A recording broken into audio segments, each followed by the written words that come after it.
right, good evening and welcome to the July 14th, 2025 Royal City Commission meeting. Sorry, we're a little late. We're doing some good work in the back in our closed session, but we'll start the meeting now, and we're going to begin with an invocation given by Commissioner Douglas, followed by the Pledge of Allegiance. Please stand if you're able.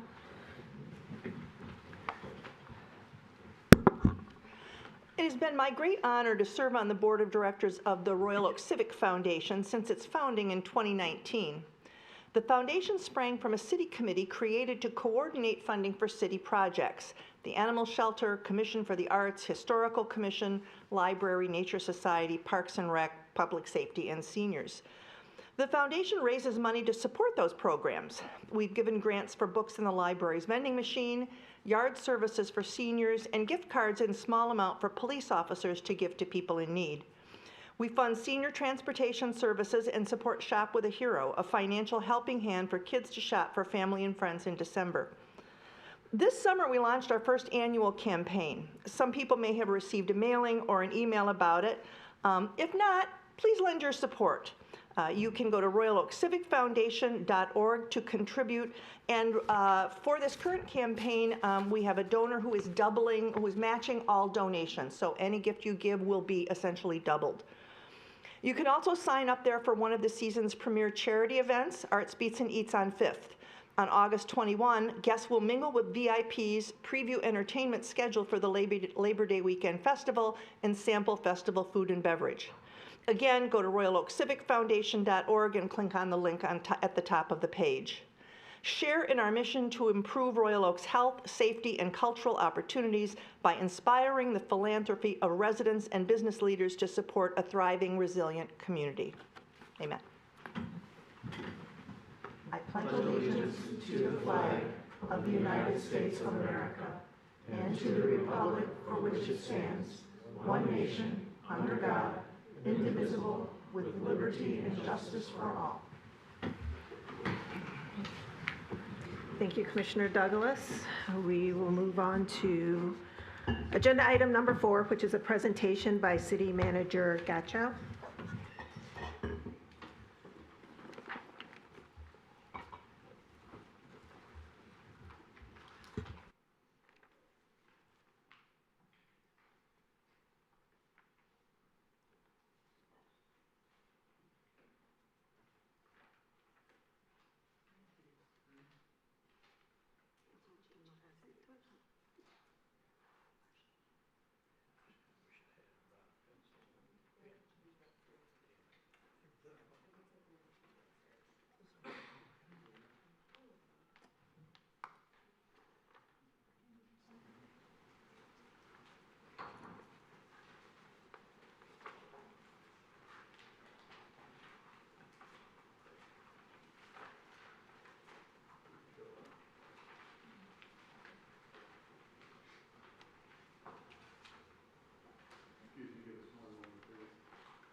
I'm not sure what's going on up there, but I will go ahead and give you the update from here. I'm looking at the presentation, and hopefully we can project the presentation on the computer, but I don't know what's going on. Okay, so this is a new presentation section that I plan on giving the City Commission. It's really called 10 from the Top. I get 10 minutes to really provide pertinent updates to the City Commission and the public on important initiatives that staff have been progressing on. Some may be on the agenda, some may not be relevant on the agenda. So I do have a couple. Here we go. We're up. Here we go. All right. So with that, here's 10 from the top. We clock me in at 7:44. And done. Wanted to begin with parking system transition. This is really noteworthy. We're going to talk about the contracts later on the regular agenda, but I wanted to talk a little bit about what this is. We have two pieces of information in front of us tonight. The first one deals with a pay station. And so the contract looks at replacing over really 600 points of business from MPS, the current provider. You see there's 249 existing pay stations and 418 of those MPS bollards. Those are going to get replaced by 150 Flowbird pay stations. That's what the commission is considering tonight. This recommendation for this new pay station comes after a lengthy deliberative process that was led by an inclusive committee that consisted of city commissioners, DDA board members, and other business consultants. So we've had a really inclusive process really to get to this recommendation that also included 2 public open houses where the public were invited to attend the senior center, to attend a meeting at the senior center and again at the farmer's market to really touch all the equipment, test it out, and give user feedback. So this recommendation comes from all of that feedback coming to it. And I'd point out that, this system is going to provide a uniform experience. Right now we have many different meters. You have some old traditional Duncan Eagle meters. We have some of those smart Civic meters that just had the single credit card on the head. And then you had some of the MPS pay stations. So altogether, we're ripping all that out over the next 6 months and replacing it with one system. And that's going to be Flowbird. No back-end parking is required, so that is not a feature of this system. So we will be adjusting the parking system to reflect that. And then finally, I'm happy to share this system is also more modern in that it provides users with the option for text-based receipts. So if you pay and you want to extend your parking because you're still at dinner, you can just opt for text-in receipts and just extend your session by text. Next, we have Park Mobile. That's going to be the mobile app that's under consideration. Park Mobile is a very popular app. You can see it along the Woodward corridor. I know most notably it's right to our north in downtown Birmingham for anyone who goes there. And that was a factor with the parking committee, and that was part of the business input we got is we really wanted to make sure that the experience in Royal Oak is more consistent and uniform with the experience along the corridor. And I think you'll see that because these pay stations are up and down the corridor as well, most notably in Detroit and down in Ferndale. And also this mobile app is also seen everywhere. So we know that our audience goes to all these different downtowns, and the more common our experience can be, the better it is for the users. You will see a shift towards pay by license plate. That's becoming a common theme. So when you start a parking session, you'll be entering your license plate number either into the station or into the mobile app, whatever your preference is. I can store up to 5 vehicles, and this does offer a preloaded wallet feature that allows you to prepay, let's say $20 to park, and in exchange for that, your credit card processing is substantially reduced. So it's a consumer option for those who know that they're going to be visiting, because I know everyone wants to be down here, and I'm sure everyone's eager to load $100 for parking in your wallet right away. That's what this does, and really it's less expensive for the consumer because your credit card processing fees go down because you're processing less. Next, quick update on the senior center progress. We kicked off construction towards the end of June. We've been getting weekly updates pumped out by facilities and by our senior programs. So I really appreciate that. A few projects. This is the early project update. Remember what this looks like in July 28th and early August, because hopefully we'll see some drywall on there. But right now, as you can see, we're mostly focused on demo and removal, and they're really doing a great job of moving this along quickly. I've heard the contractor is performing very well right now. I want to shout out, because Curbside made a comeback, I want to shout out an innovation to the senior center team with a quick call back to 2020. They had to do some shuffling for reprogramming, making sure that we're still providing our meals to the seniors who count on it. And so they stood up another curbside collection location. This is our chef, and I just want to say, obviously, if you're interested, there's a QR code here. But the basic information is there. It's really easy to use. It's been implemented successfully. And I really want to shout out the innovation of our senior center team, Yolanda and her team, for doing that. It was a good innovation for a temporary disruption.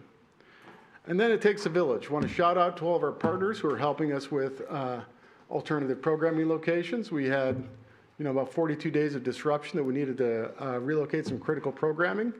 And so shout out to First Presbyterian Church of Royal Oak, Gildas Club, and then Metro Detroit Youth Club, 3 non-city related partners that have just really stood up here and are helping take on a lot of these programs. And I'd be remiss if I didn't step up or credit our Royal Oak Farmers Market contractors for stepping up. They're holding 9 regular classes and meetings that would be typically at the senior center. They're hosting those now over the farmers market. And of course, the Royal Oak Library maintains our staffing presence. They are the backbone of our senior operations right now. Dispatch is being run out of the library. So thank you to all of our community partners. Royal Oak is King of the North. This is the first update for Thrones, but we were able to begin the Throne pilot, which is our smart restrooms that are located in Lawson Park, downtown Centennial Park, and again by the farmers market.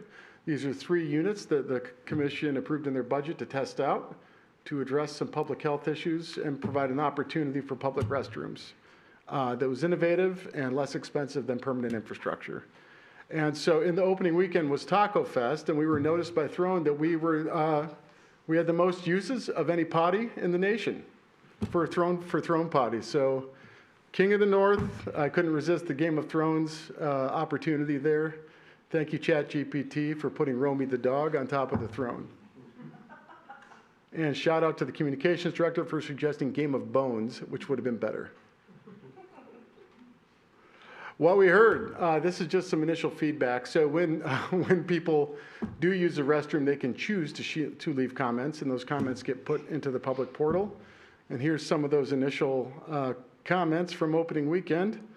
Mostly pretty clean. We can read most of these, but definitely a shout out and gratitude for poop. So then I want to announce Bill Freehand Day. This is a credit to Judy Davids and the Royal Oak Leprechauns for really putting this initiative, but we're trying to celebrate Bill Freehand, our famous local hero with the Detroit Tigers. He's from Royal Oak. He's a Royal Oaker. And they're going to be acknowledging and honoring Bill Freehand on July 22nd. We have been in contact with the Detroit Tigers Alumni Association to see if there's any opportunity for them to help us celebrate Bill Freehand's contributions to the community. There is a legend of a 402-foot blast. That blast will be marked on the pavement to kind of demonstrate that shot heard around Royal Oak back in the 50s. So hope to see you out there. And finally, Mr. Adrian Walker, I'd love to welcome you just for a brief introduction up to the podium if you can.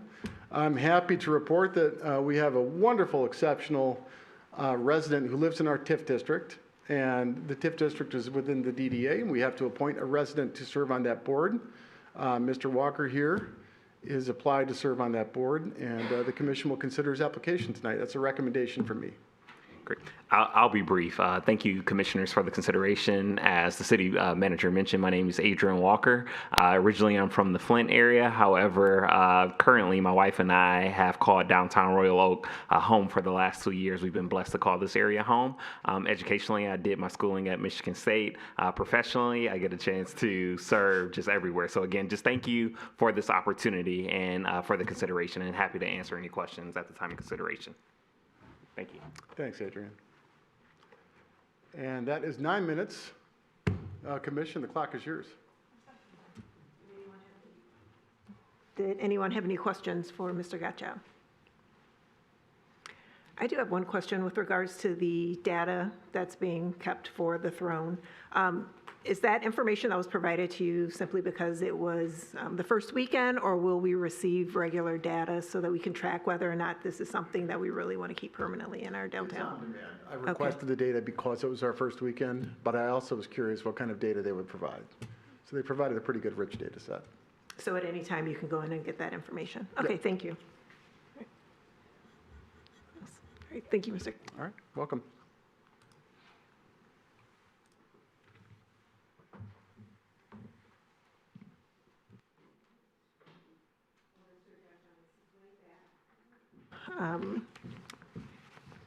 We have an approval of the agenda. Is there anyone like to make a motion? Commissioner Herzog? Motion to approve? Is there a second? Commissioner Macy? Is there any discussion? All in favor? Aye. Any opposed? All right, so we have an agenda. We can move forward with item number 6, which is public comment. Right.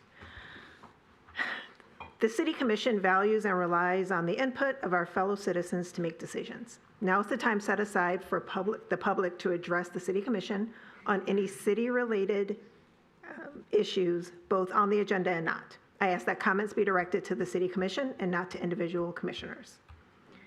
The city has made it easier for you to request a follow-up on your issue or leave a public comment by simply scanning the QR code that you see displayed on the podium. Please make sure to double-check your information for accuracy, as staff may utilize it for post-meeting responses. In addition to public comment, there will be a public hearing at tonight's meeting immediately following public comment. The public hearing is regarding the potential demolition of a building located at 1005 North Main Street.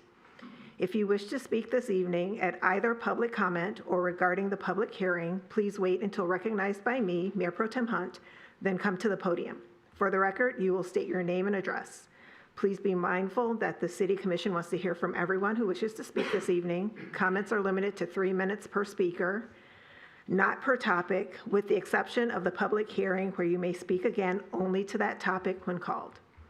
There is a timer at the podium to help you keep track of your allotted time.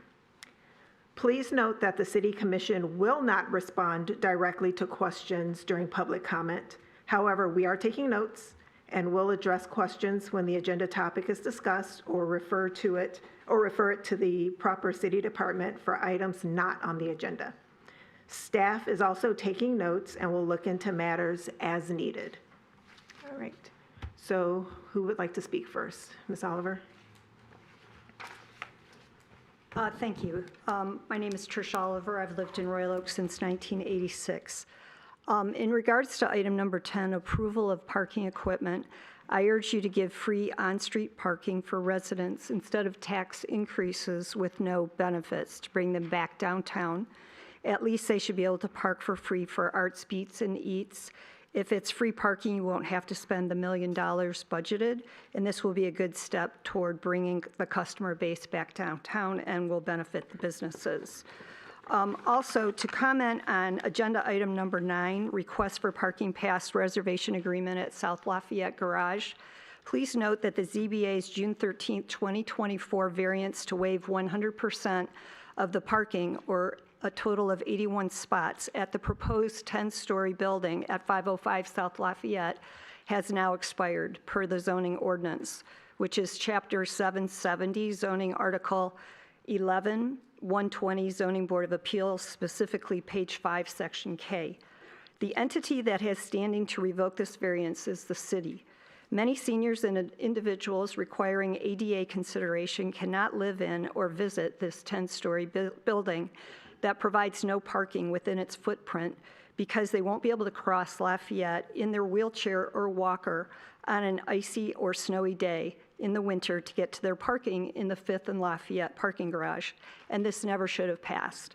Section K states, no order of the board permitting the erection or alteration of a building shall be valid for a period of longer than 1 year unless a building permit for such erection or alteration is obtained within such period, and such erection or alteration is started and proceeds to completion in accordance with the terms of such permit. No order of the board permitting a use of a building or premises shall be valid for a period longer than 1 year unless such use is established within such period provided. However, that order shall continue in force and effect if a building permit for said erection or alteration is obtained within such period, and such erection or alteration is started and proceeds to completion in accordance with such permit. No building permit has been pulled for this address now over a year later. The ZBA failed to recognize that the June 10, 2024 so-called parking study was not valid in that it was merely a data compilation that failed to consider all factors that a true parking study takes into account. It did not present competent evidence justifying a determination that there is a parking surplus in the public deck. Even if there was a surplus, that is not relevant to criteria for granting the variance. The ZBA also failed to consider competent evidence contained in various valid parking studies commissioned by the city and DDA for over many years. This is to speak on behalf of those many people who will be affected by this unwise decision to grant this unprecedented variance or request for parking, and ask that you deny the parking pass reservation. Thank you. All right, anyone else? Mr. Gontina?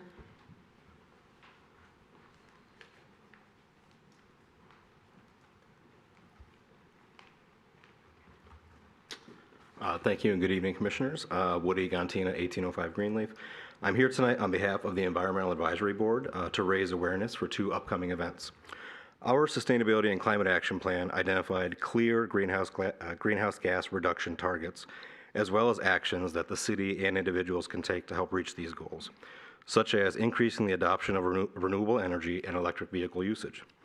Solarize Royal Oak is a grassroots community of like-minded individuals passionate about solar, with the goal of educating and informing the community about the benefits of solar, bringing interested people together in the hopes of aggregating purchasing power, resulting in group-buy discounts with installers. We are hosting our next meeting next Thursday, July 24th at Brown Iron Brewhouse, which is at 30955 Woodward in the Woodward Corner Shopping Center, from 6 to 8 p.m. We ask that anyone interested in solar, please come and hear from residents as well as experts on how now is the time to adopt renewable solar energy. With the 30% tax credit for residential projects set to expire at the end of this year, unfortunately, time is of the essence if you're considering solar for your home. Additionally, I would like to highlight the second annual Clean Cruise, which is taking place on August 2nd right here in Royal Oak at Memorial Park from 11 a.m. to 4 p.m. Hosted by MEVA, which is the Michigan Electric Vehicle Alliance. This is an electric vehicle showcase with vendors, music and food, and an EV ride and drive with DTE and a list of impressive speakers. It's an opportunity to explore the many different options available in the electric vehicle world today. So we hope that residents take advantage of these two events and help us reach our carbon reduction and climate goals. Again, Solarize Royal Oak next Thursday evening, July 24th from 6 to 8 p.m. at Brown Iron Brewhouse, and the Clean Cruise at Memorial Park on August 2nd from 11 a.m. to 4 p.m. Thank you.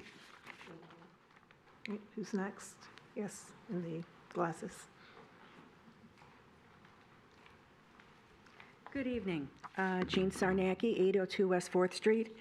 With the hearing this evening regarding 1005 North Main, I thought I'd come up here and remind you all about 718 West 4th Street. We'd sent a letter, beautifully penned by my neighbor, Mark Navin, in August, regarding outlining, I should say, all the reasons at the local and state level why this building is simply not what should be in Royal Oak. And just last week, I sent a photograph that a neighbor took, another neighbor, regarding additional damage to the building. I don't know whether someone was trying to steal an air conditioner, but somehow they jimmied open another window partially. So this building continues to draw attention. But I want to remind you in that letter that was sent in August, some of the reasons why this building is simply not good for us as a community. The building is gutted to the walls and studs with no progress towards completion. Exterior features are deteriorating with rotting wood and crumbling masonry. Broken windows and unsecured doors created an attractive nuisance, enticing children to enter and remove debris. And a side note, 2 bras were found on top of the air conditioning unit. So it's summertime. Who knows what else is going on? At the state level, Dangerous Buildings Act, MCL 125.3538, the building likely qualifies as a dangerous building due to its apparent structural instability and unsecure access points. Michigan Building Code, I'll forego the number, the building violates minimum maintenance standards set forth in this code. Public nuisance laws, the building's condition constitutes a public nuisance degrading neighborhood quality and posing health risks. And finally, Royal Oak Ordinance, Chapter 556, Property Maintenance. This chapter, which adopts the International Property Maintenance Code with local amendments, provides comprehensive regulations for property maintenance. Specifically, Section 110 outlines the criteria for condemnation and demolition, defining a dangerous building as one with defects such as nonconformity to fire code, structural damage, reducing strength or stability, dilapidation or deterioration, creating safety hazards, unsanitary conditions, unfit for human habitation, vacancy, and access to trespassers. I'm hoping to hear a public hearing for us in the near future so we can move forward and put this behind us. And if you have any questions, feel free to call me or anyone else in my neighborhood. Just knock on a door, any door. We've lived with this too long. Thank you. Who's next? Mr. Harrison? Thank you. Bill Harrison, Woodward Side Subdivision, Royal Oak. The DDA is the parking committee for downtown. However, the DDA was not involved in the decision to provide parking passes for the proposed apartment building at 5th and Lafayette. Parking for residential units in the DDA area have traditionally been approved for 1.2 spaces per unit rather than 1.5. Therefore, you should approve passes for 65 spaces rather than 81. I went to the MDOT presentation in Birmingham regarding their concept for Woodward Avenue. I sent an email to Holly Donahue with attachments regarding the MDOT plan and the accident history for the various segments of Woodward from Detroit to Pontiac. Royal Oak Segment 4, with 1,795 crashes, has the greatest number of all of the segments. Holly forwarded my message to the Planning Commission. I attended the July 8th Planning Commission meeting. None of the commissioners had attended the MDOT presentation or had reviewed my email and attachments. In summary, MDOT does not like the new master plan concept for Woodward Avenue with a slow slip lane on the outside for local traffic and buses. The concern is that buses would have to leave the slow lane after boarding or deboarding passengers and re-enter the fast lanes. MDOT's concept is to have a dedicated bus lane adjacent to the center median, three lanes of traffic.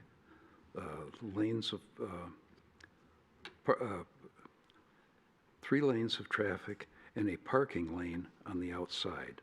This will mean that bus passengers will have to cross all lanes of traffic in order to get to the median in order to board the bus. And the bus passenger's door will be on the traffic side unless they change the buses to have right-hand drive. The Royal Oak Master Plan concept provides for the buses to travel on the outside lane with boarding on the right side of the bus. The outside lane for parking will eliminate the existing angle parking in front of businesses, which will reduce the already insufficient parking. MDOT does not like the master plan concept of a bike lane in the middle of the median. The MDOT plan does not include a bike lane on Woodward. The bottom line is that the MDOT plan is even more ill-conceived than the Royal Oak Master Plan. Thank you. All right, who is next? Anyone else? In the back.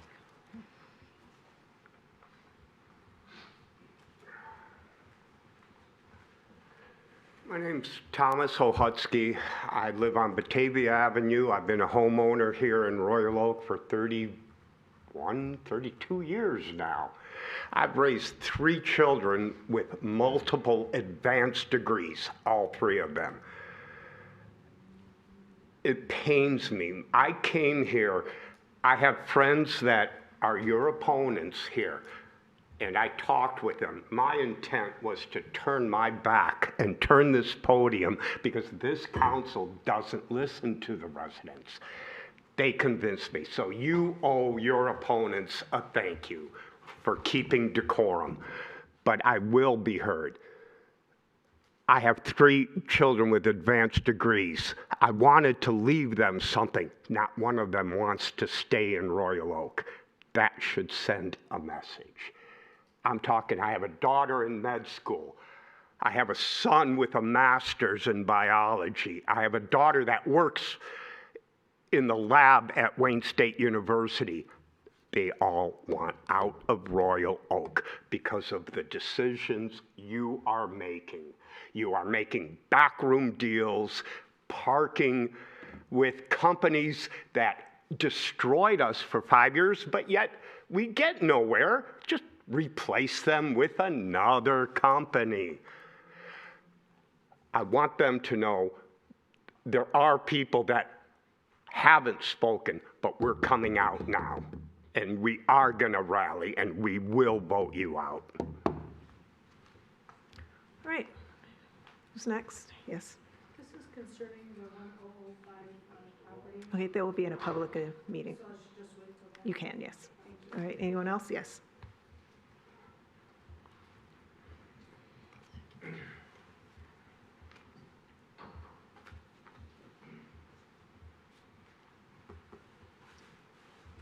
Hey everyone, thanks for being here tonight. I've got a teaching aid, hopefully I get to it. I'm here tonight because Bernie said stay involved in public conversations, not to give up. Frankly, I have given up. I've given up on this town, but I'm dedicating this to Bernie tonight. So let's start this off with a light Alan Kroll of the ZBA joke that Alan Kroll made towards a resident on the ZBA board. He said he once made the mistake of living on 14 Mile Road. And then there was a hearty belly chuckle from everybody on the ZBA, including friends of the commission. He made this joke at the expense of my neighbor, who is an immigrant who came here with his family and 3 kids from another country and spent hundreds upon hundreds upon hundreds upon hundreds of thousands of dollars to live in this city, and then got mocked publicly as he is begging to allow his construction to continue based off what his building person said they were able to build. Honestly, it made me want to puke when I watched it. You all have been complaining about animosity from the public. I get it. I don't want to be here. I would rather never have met any of you in my life, frankly. But the issue is that people expect human leaders, and that means imperfect leaders and people who make mistakes. Some of you know that people have made mistakes, leaders have made mistakes in this city that you know about that have never apologized publicly for them. And luckily, one of those people is here tonight, Jason Craig. Jason. If you would direct your comments to the commission. Okay. So what Jason Craig did, since he's not going to acknowledge me tonight, and I get it, I know he's ashamed of what he did. We all know he's ashamed of what he did.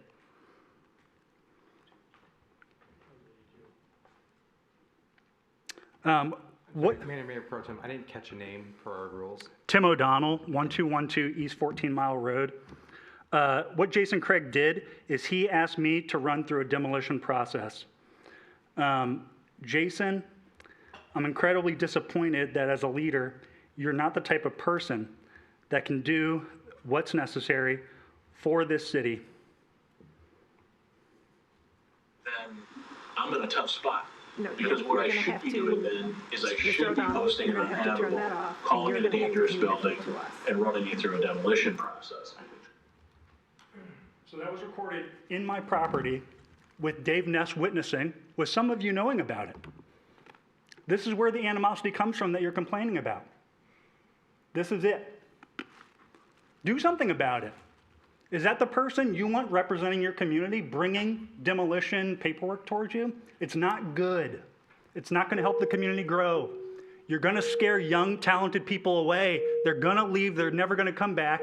Your boomers are going to start dying. Right, your bond is going to have to be repaid, and you're going to default on the bond. Thank you. All right, who's next? Anyone? All right, we are done with, Ms. Wagman.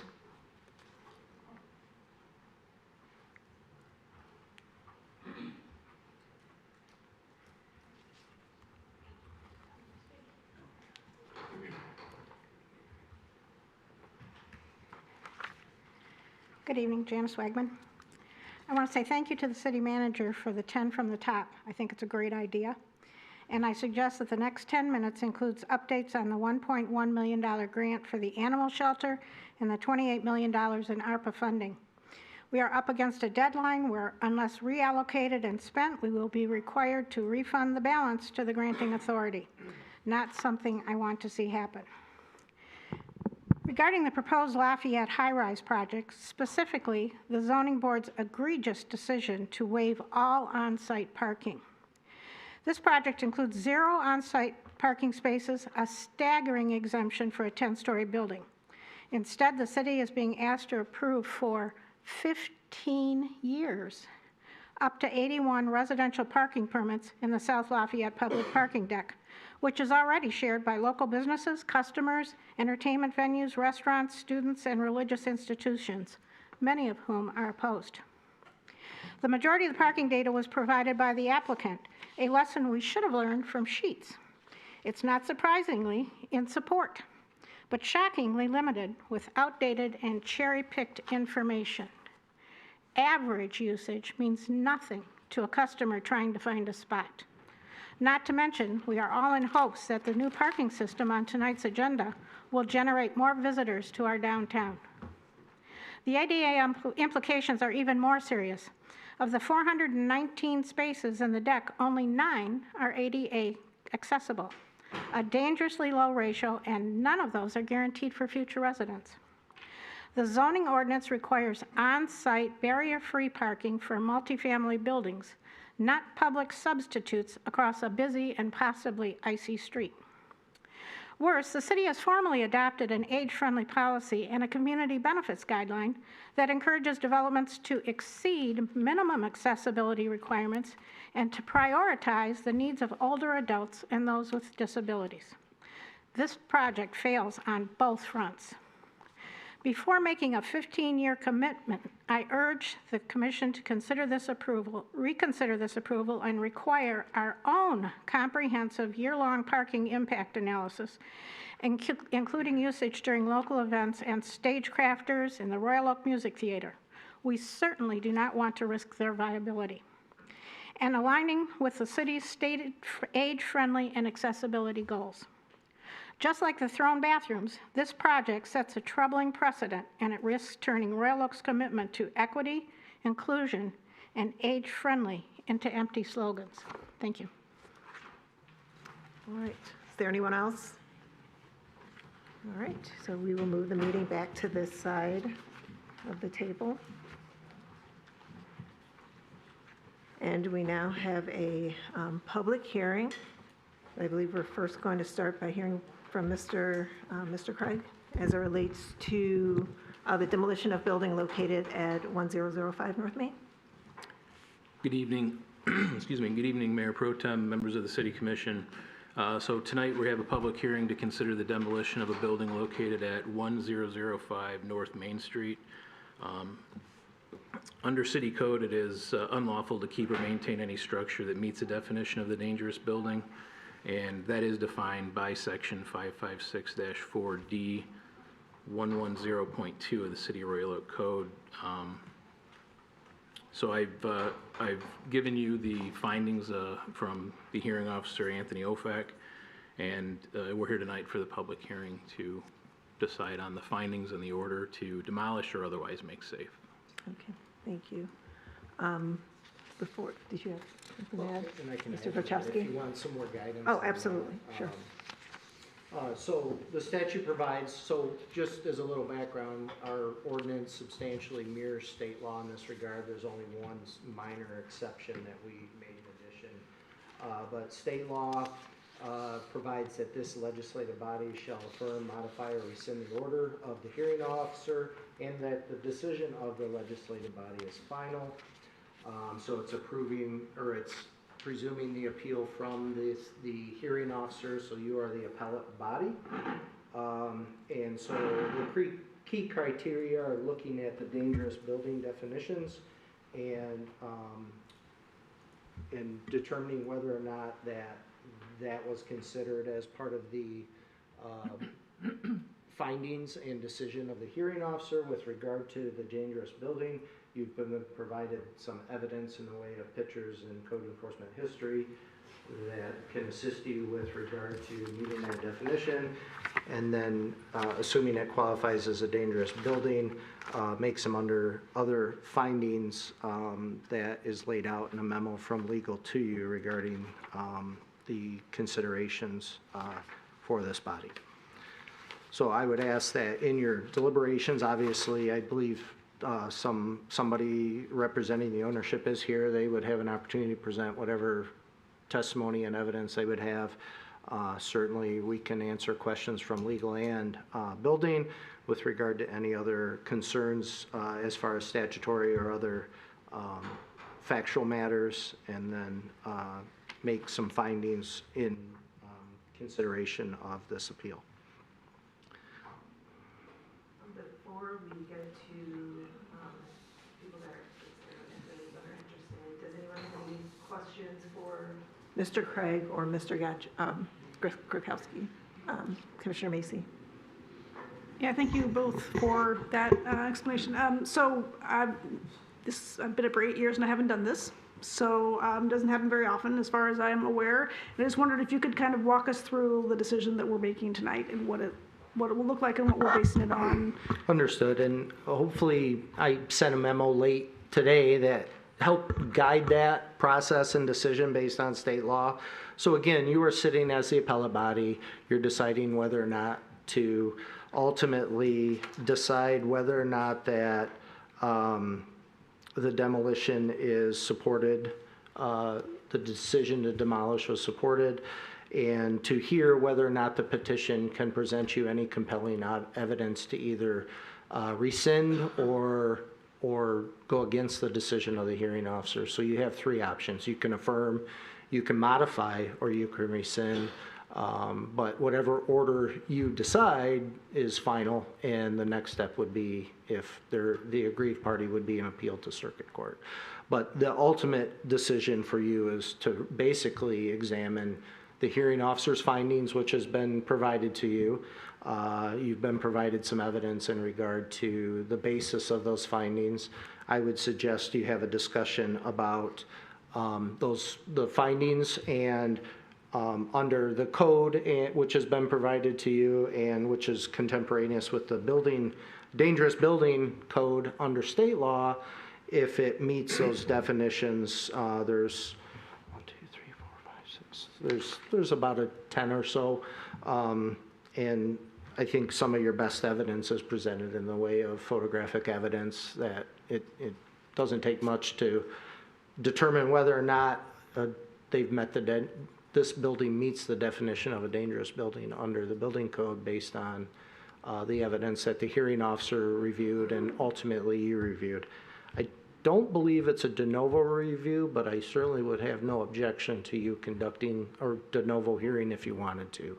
As an appeal, typically de novo are not appeals.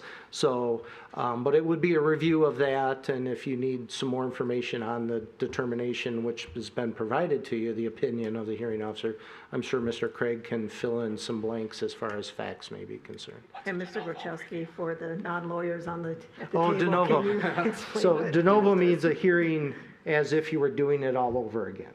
So hearing what building has to say and why they believe it's a dangerous building, hearing what the petitioner has to say, whether they can rehab it, whether they can't rehab it, whether they disagree with the designation as a dangerous building.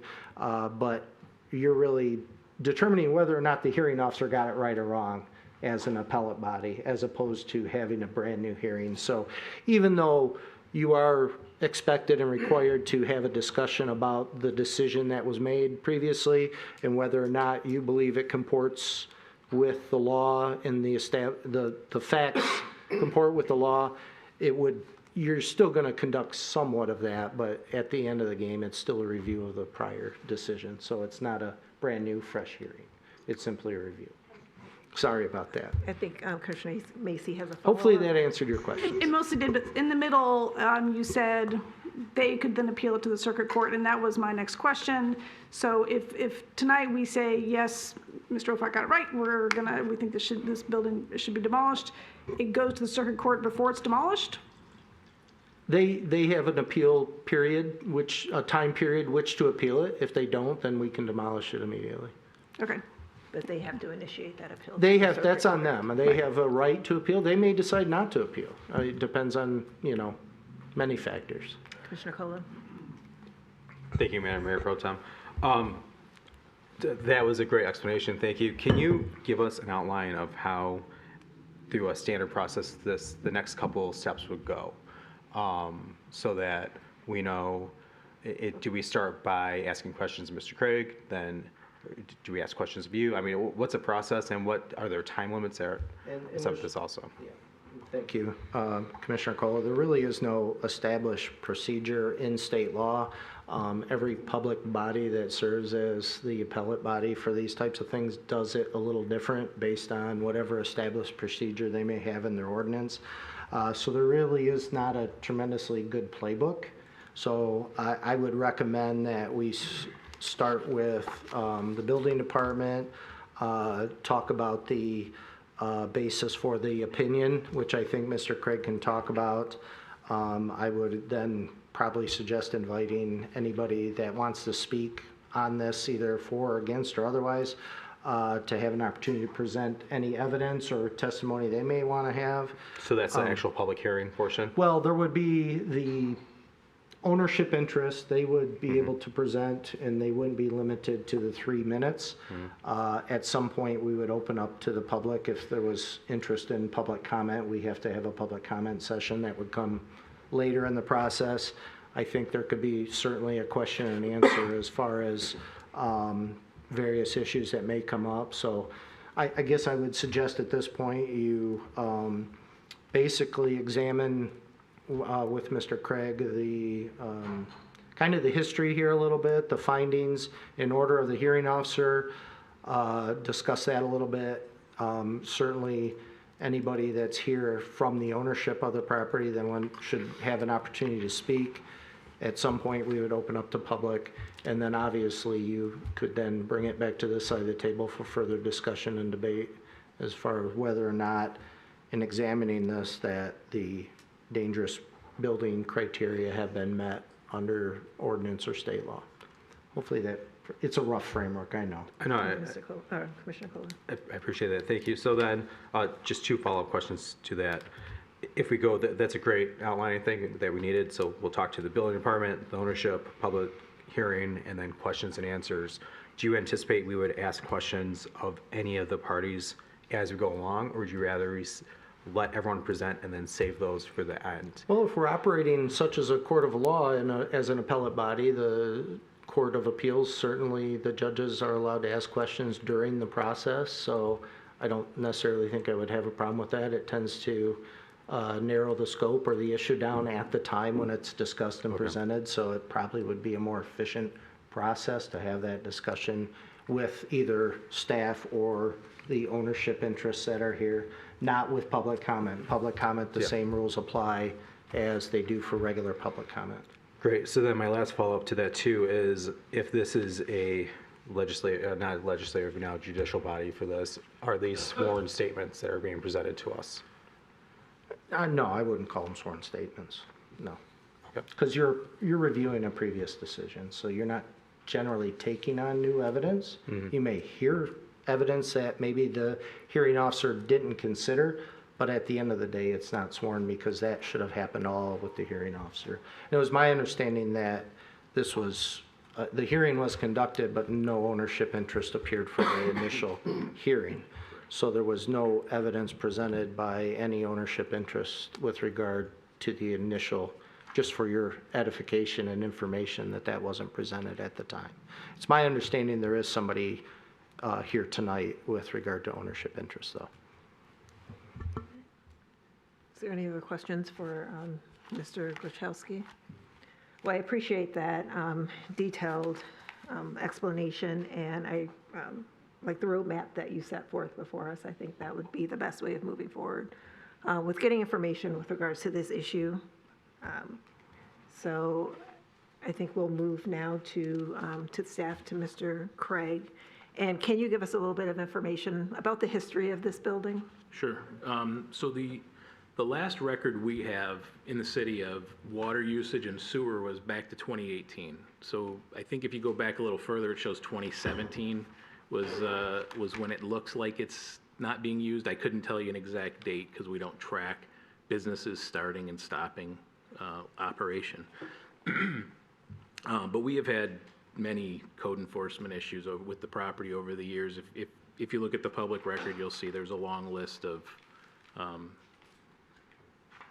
various property maintenance complaints about the property, to do with signs, to do with the gravel parking lot. I know there was a redevelopment opportunity at one point that fell apart from my understanding, but this one particular goes back to July of 24, where we were notified that there was a hole in the roof, that the roof was caving in.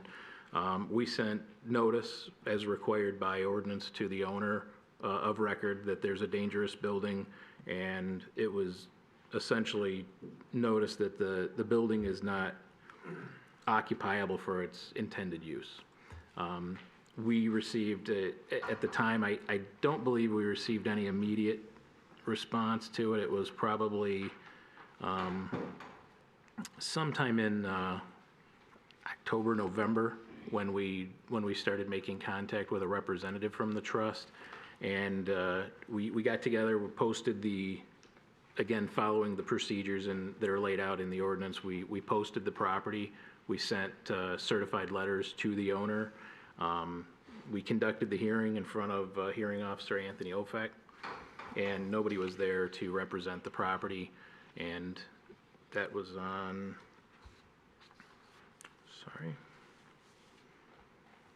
that was on December 16th of 2024. So there's you'll notice there's almost a 6-month gap between when we first noticed the property and when we held that hearing. We do that on purpose. We deliberately go slow on this. You'll also notice that the findings came from the hearing officer on January 29th. It's now that you're seeing this. We are deliberately going slow with this process to give the owners opportunity. We don't want to do any of this. We try to get the owners we encourage the owners to take care of it, but. If I can ask really quickly, you mentioned that you sent certified letters. Did you get any proof that they were actually received? Did you get the little green cards back, or? We did 4 at the same time, so okay. I do have the information in my office I could produce, but again, nobody challenged that it wasn't noticed properly, okay. So I know some we got back, some we didn't. All right, Commissioner Kohler. Thank you, Mr. Craig. Just while we're on talking about these violations, I'm looking at the inspection report you gave us. Can you read the comments that were made on, let's see, this would be July 22nd, 2024? The dangerous building, the roof caving in? Yeah, can you read that so we understand what code is being violated? Sure. With the roof caving in, it's not habitable. It's not safe to inhabit that building, and it also. There's another section of the dangerous building. All we have are definitions under the dangerous building, essentially. It's the process and the definitions. That's what we have. So, and it's also whenever a building becomes vacant, dilapidated, and open, leaving the building open to the elements. That's the other portion that makes it a dangerous building. So the inspector's comments are holes in the roof, leaving interior exposed to the weather elements, roof and other debris inside the interior of the building. And then that's represented again in the photographs that you can see where the roof itself is basically collapsed into the service area, or what I guess would have been their office area. And then following up on that, it looks like in this October, they made contact? Yes, that's when we received some kind of a voicemail from it says Tina, who I believe is a representative of the trust. And what did that represent? What did They stated that this is the code enforcement officer's notes from their conversation that the roof repair estimates were too expensive, getting quotes to demo the building, and again, my understanding is it's a trust, so they had an issue getting together with an agreement or consensus on moving forward. Mr. Wojciechowski. Following up on Mayor Pro Tem's comments, due process is a kind of an important thing in notice, and it sounds like notice was properly provided, an opportunity. Were you contacted, kind of ties into Commissioner Colo's, you were contacted by somebody representing ownership with knowledge that the city was moving forward with a dangerous building hearing on this matter? That was confirmed by the code enforcement officer. He had the direct contact with the representative, and we also posted the building, so it's kind of, we're supposed to do one or the other. We do both. We post the building and send certified letters. We also send unregistered letters in case somebody has an issue getting certified. We try several attempts, yes.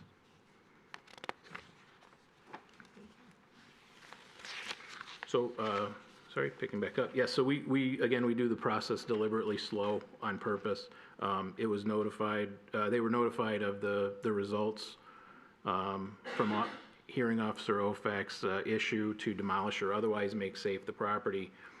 And we have not gotten any applications for demolition. We're not aware of any attempts to demolish the property. So that's what caused us to bring the property forward to you. So the only communication you've received from the estate was the voicemail regarding the want to perhaps demolish?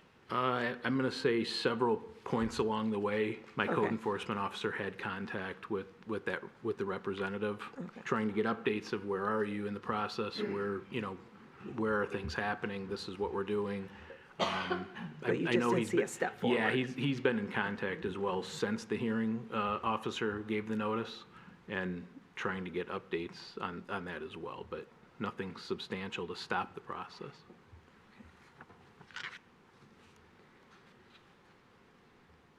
Any other questions from Mr. Craig? I'm just trying to help the process. Did the hearing officer consider any other evidence? Did they visit the property? Did they take pictures? Did they consider photographic evidence that would establish or rebut whether this building meets the definition of a dangerous building? They were presented with the photographs that you have today. They also visited the property, is my understanding, and went through. You can see all of this if you walk up to the building. You can see it. There's no fence around it. There's no walls around it. There's nothing that stops you from. I mean, these pictures were taken by the code enforcement officer, who was able to walk up to the window and snap the photographs. So I believe he visited the property and was able to see, again, from public record, was able to see the code enforcement records for the property. So to this day, you can still walk up to the property Yes. unencumbered and enter this building?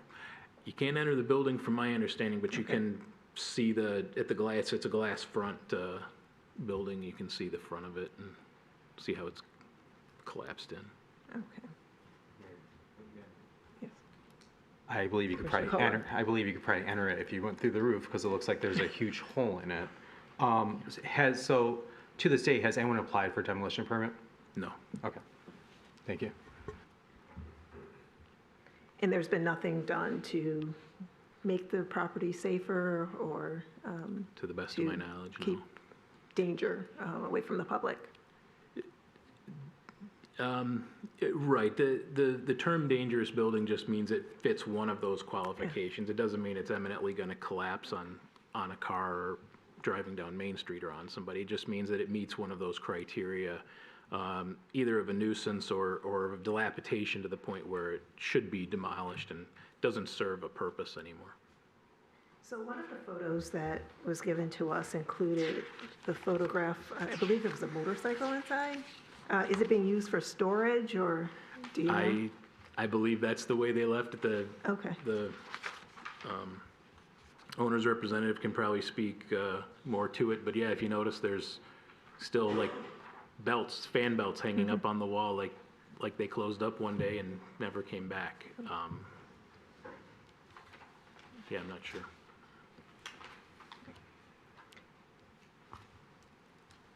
And I'll just ask, in your professional opinion, do you think demolition is the proper next step?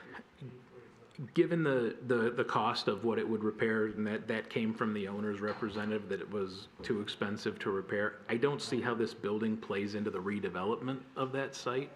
Not that I'm a speculator or developer, I just don't see how, I don't believe they're marketing it that way either in their sales and marketing. Okay. Does anyone else have questions for Mr. Craig or Mr. Craig? All right. I think at this time I'll bring the petitioners up and, or the appellant, I'm sorry, to let us know anything that you would like us to know about this property. Are you representing the property owner? Oh, you are? Okay, I'm sorry. I was back here. Please come forward. My name is Aphrodite Nikolakos. My father owns this building. He's 90 and very bad dementia, and since 2000, in the early 2000s, my dad retired and my brother took over. And not to put my family business out there, but my brother has been a disaster for us. He worked there for many years, 12 years, and then I think 2017 he bought his own building and left because we're like, what's going on? You're not fixing anything. You're not doing anything. There's 4 of us. So there's 3 girls and Jesus Christ, my brother. And whatever my brother says goes. You know, my dad's old school and my son's going to take care of it. Well, my dad was just... Point of order. Pardon? Yeah, just a quick point of order. We've indicated that there's a trust that owns this property. Well, this is where I'm going with that. Okay, I just want to make sure. I'm going to let her know. My father was declared incompetent. He had a will and trust, and he's got very bad dementia. So as of about a year ago, we started working on this, and that's when we started getting these letters, my sister and I. Tina, that the gentleman is speaking about, is my sister. So we're the 2 that are in charge of the trust. We had no idea of all this stuff. We knew the building was falling apart. We did bring people to put a new roof, but the building is so bad that whoever would buy the place, it's almost $30,000 just to fix, and I don't even know that structurally it's sound enough to put all that money into it. We did have it for sale. They held us up.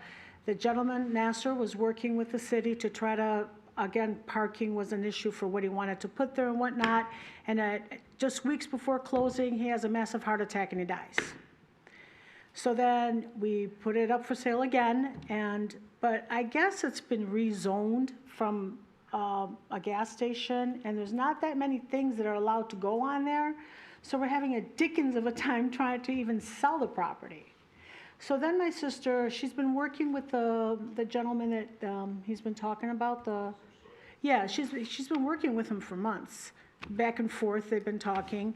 We did get a few, 2 or 3, she got 2 or 3 different. It's very expensive to demolish this building, but I also understand that if the city does it, it's going to be even more expensive, right? I'm thinking, I don't know, because as a family, we're trying to find a lesser cost solution. We know the building needs to come down, and I know whoever buys it is going to knock it down anyway, and that's why we hadn't done anything in that while, I think, because the gentleman that was going to buy it was going to take care of all of that.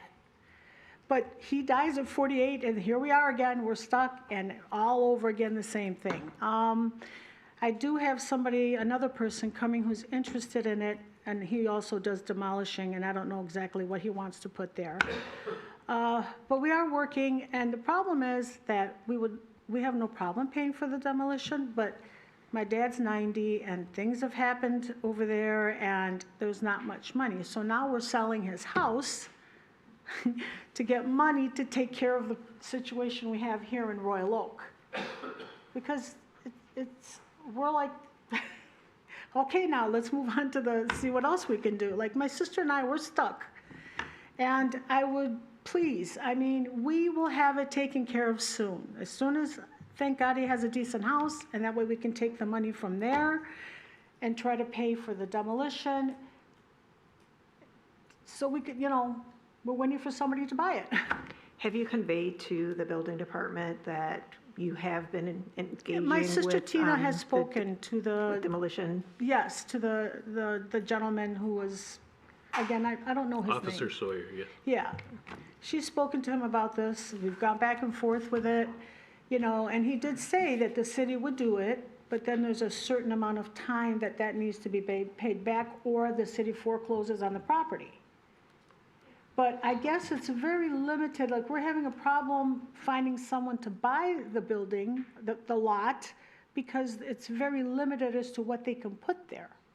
I don't know the exact details. My sister is more, she knows more about that. You just mentioned that someone was interested in the property. Where Yeah, are you in I that just talked to him process? today, so here we go. I'm just waiting to hear from them. They're coming out to look at it again. We had somebody come last week from California to look at it, but I guess he can't put what he wants there, so. Honestly, my sisters and I have been paying the taxes on this building for the last 9 years because can't get help. My dad has run out of money. He's old, has dementia. He doesn't even understand what's going on right now. We just need just a little bit more time. We will either sell it or we'd like to pay for the demolition ourselves. So it won't cost us, or there won't be a lien on the property. Commissioner Macy. I think we're sympathetic up here to your plight as you've laid it out. But when you say a little more time, can you be more specific? Can we get some? I can hope for by maybe the end of the year. I think by then we'll have the funds to do it.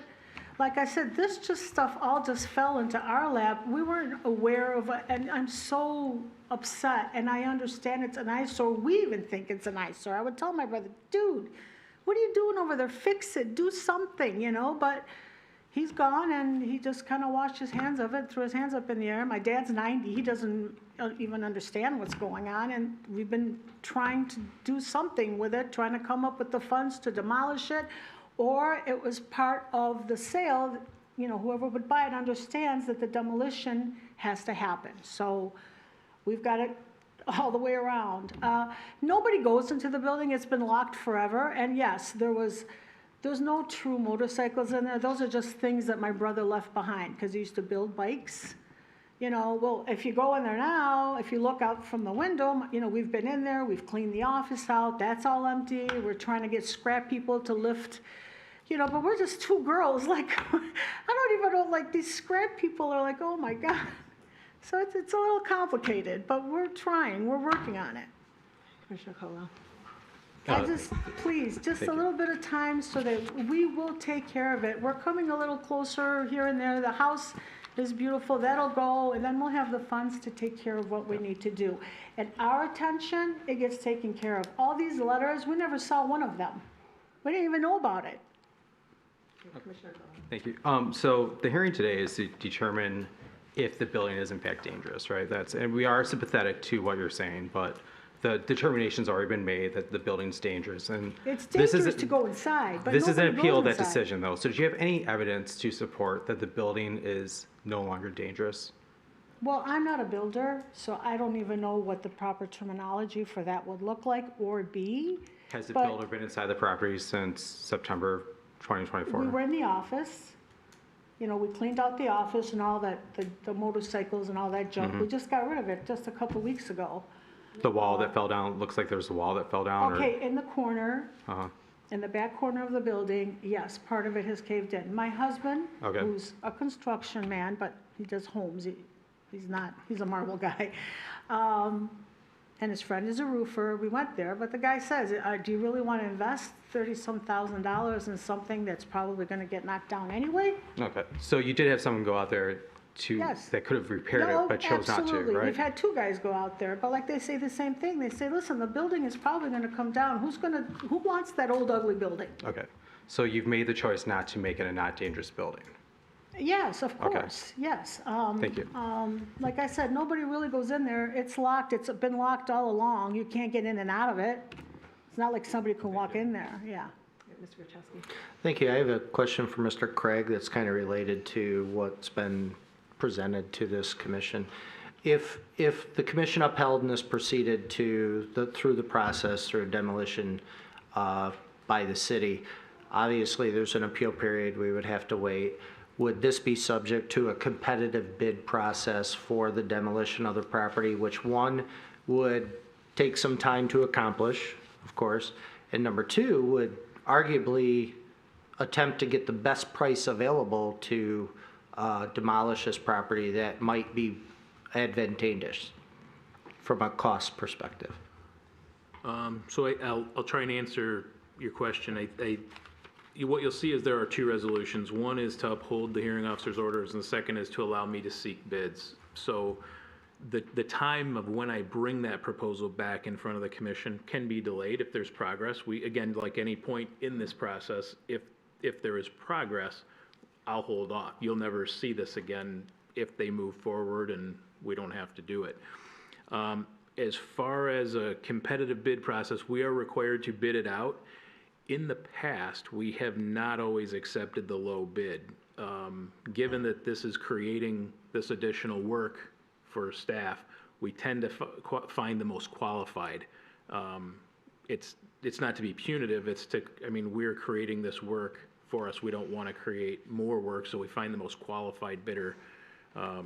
If they're lower, that would be a benefit, but we don't really adjust or make our recommendations based solely off of the price for it. We want competent contractors who will be able to demolish that with the least amount of impact to the community, the least amount of impact to the neighbors. They're going to follow all of our rules. They're going to water it down while the process is going on. They're going to understand they have to put a fence around it, remove everything.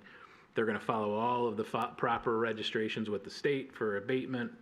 We want qualified, so it could be a better price. It could not be. I wouldn't know until you saw it. And those same requirements, if the petition or the appellant or appellant decides to demolish on their own through a demolition permit, all that same would be required of any company demolishing. They are still, those rules still apply.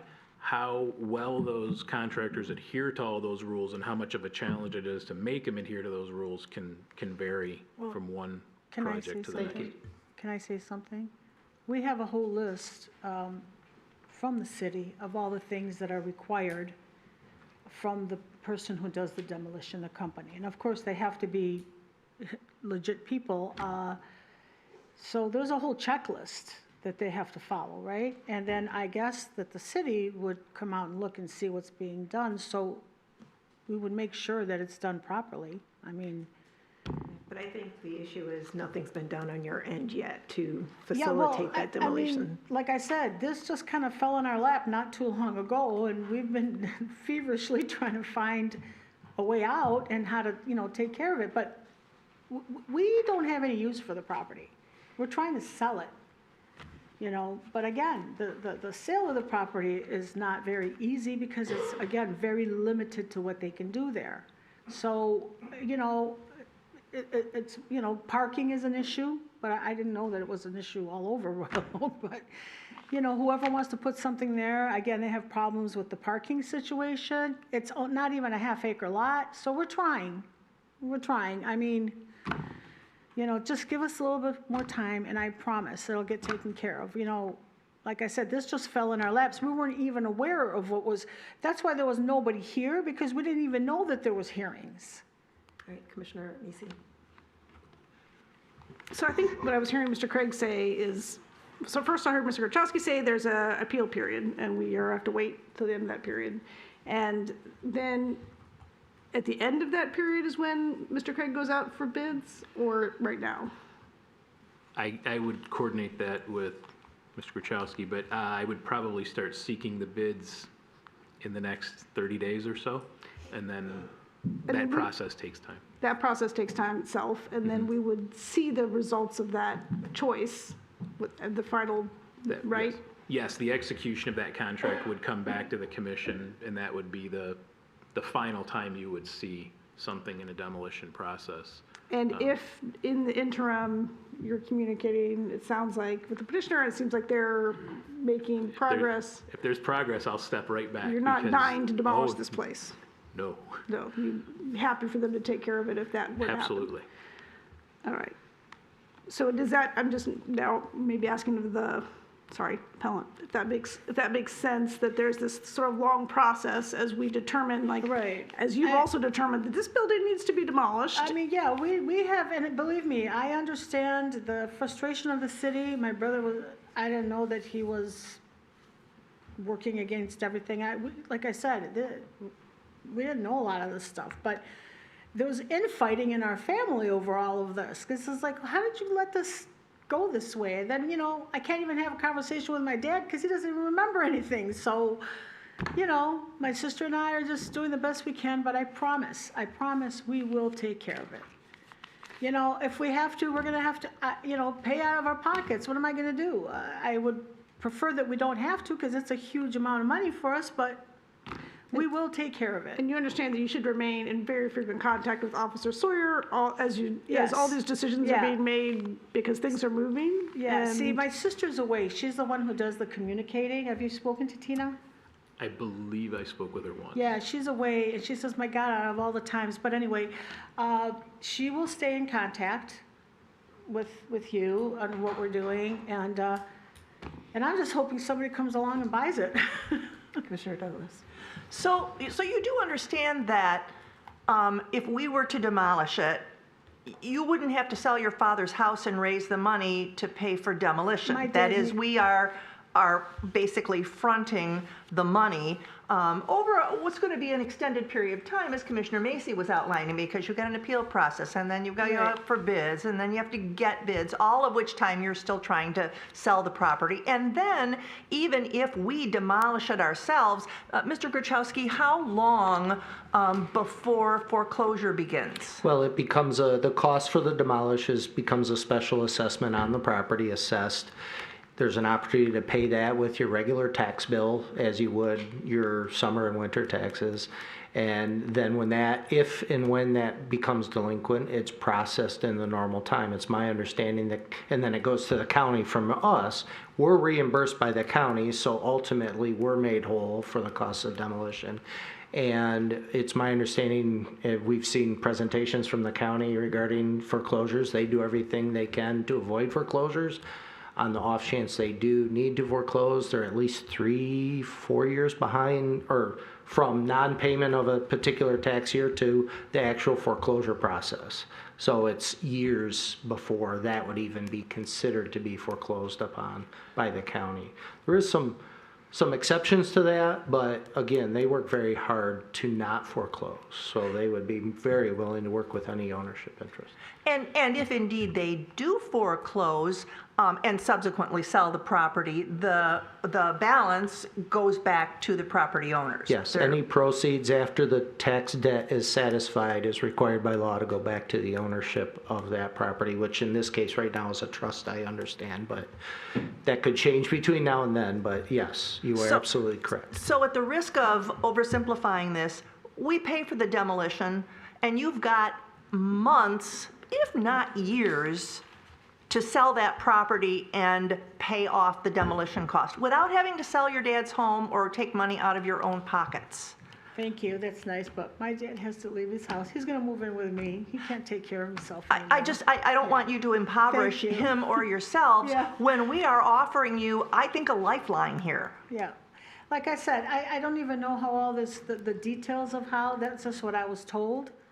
That this is what's going to happen, this is how it's going to, it could take place, so just go and just, so I understand. And I will point out that once the property is demolished, that makes it far more attractive to a developer. Well, so, I mean, it just, like I said, I think we're throwing you a lifeline here. We're basically loaning you money and giving you a ton of time to pay it back, but through the sale of the property. Yeah.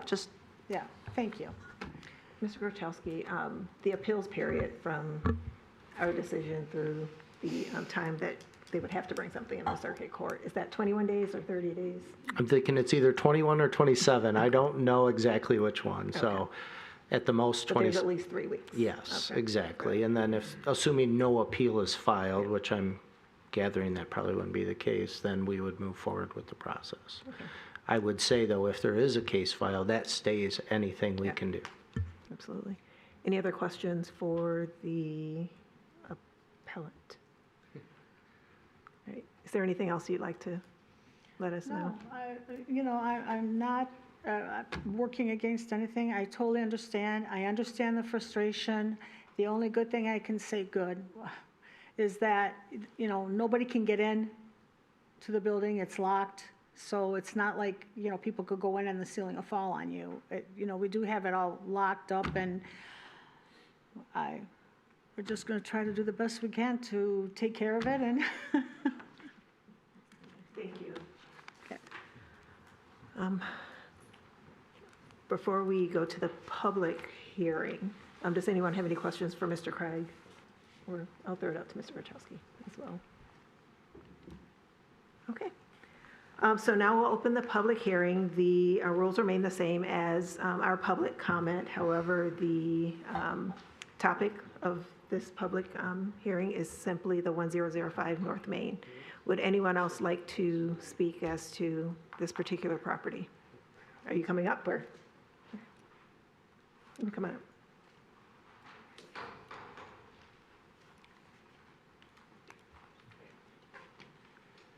I don't know anything about this property. I'm Bob Stuglin, live on Rochester Road, Royal Oak, 62 years.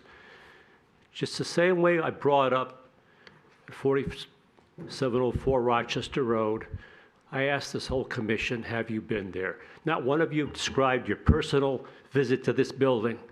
There's no picture up here of this building. It's an insult to us. It really is. That's it. All right.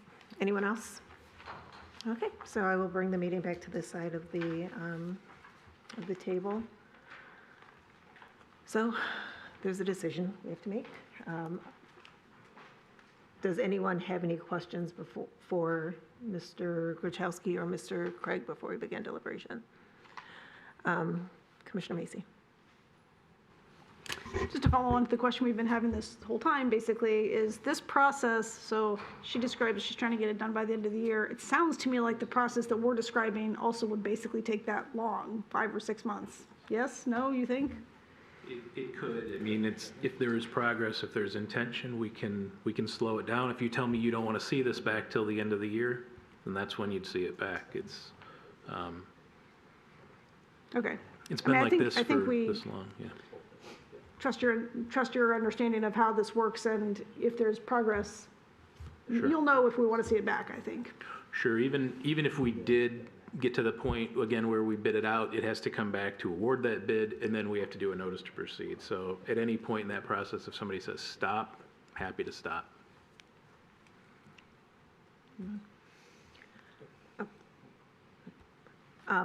I'll just say, Commissioner Douglas, I think you laid it out perfectly, that this process that's being offered is really a lifeline for the appellant in this case. It gives time. It cures this dangerous building, hopefully sooner rather than later, but it also gives time for the appellant to pick that up on their own if they choose to.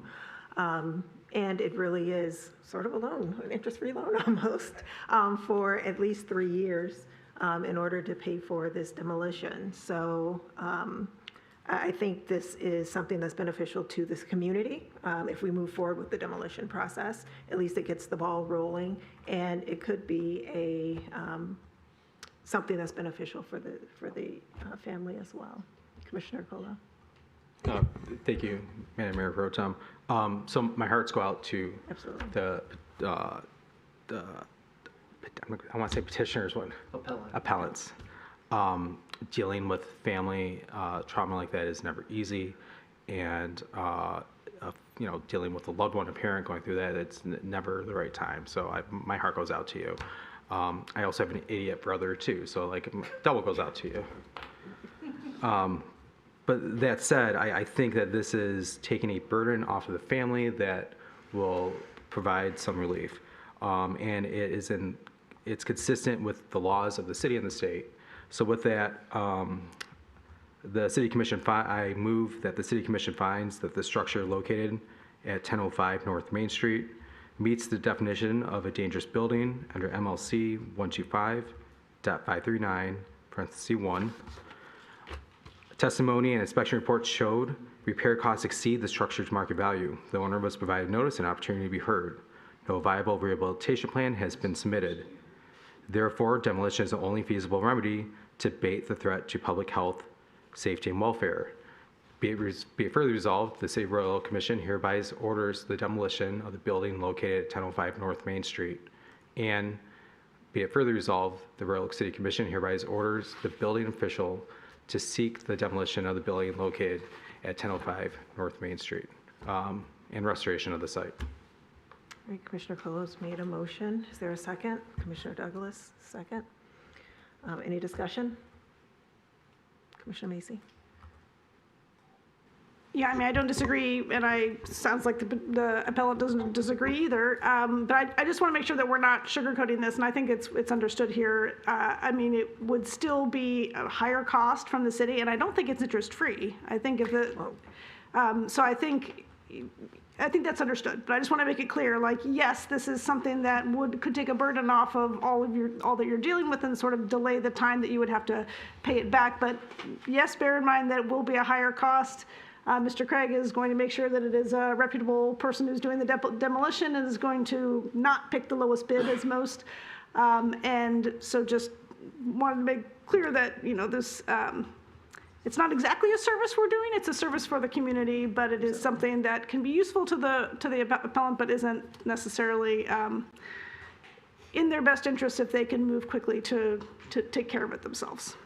And for clarity of the record, since this is not a record, when I said an interest-free loan, it's not a true loan that we're here that would be offering. So, all right. Any other discussion? All right. So this is going to be a roll call vote. So I'll start with Commissioner Macy. Yes. Commissioner Douglas. Yes. Commissioner Colo. Yes. Commissioner Herzog. Yes. And I am a yes. All right. So thank you for coming out. Thank you for sharing what's going on with this particular property. And like we said, if you start moving this process along, keep in contact with Mr. Craig and the other officers in that department, and then maybe we can slow this thing down a little bit. Great. Will there be something sent? I don't know what address they're using. The minutes of all these things. I think it's Judy. Yeah. So if you could, Judy, the young lady in the back, if you can give your contact information to her, she'll make sure that that gets to Mr. Craig. All right, thank you. Thank you. Okay.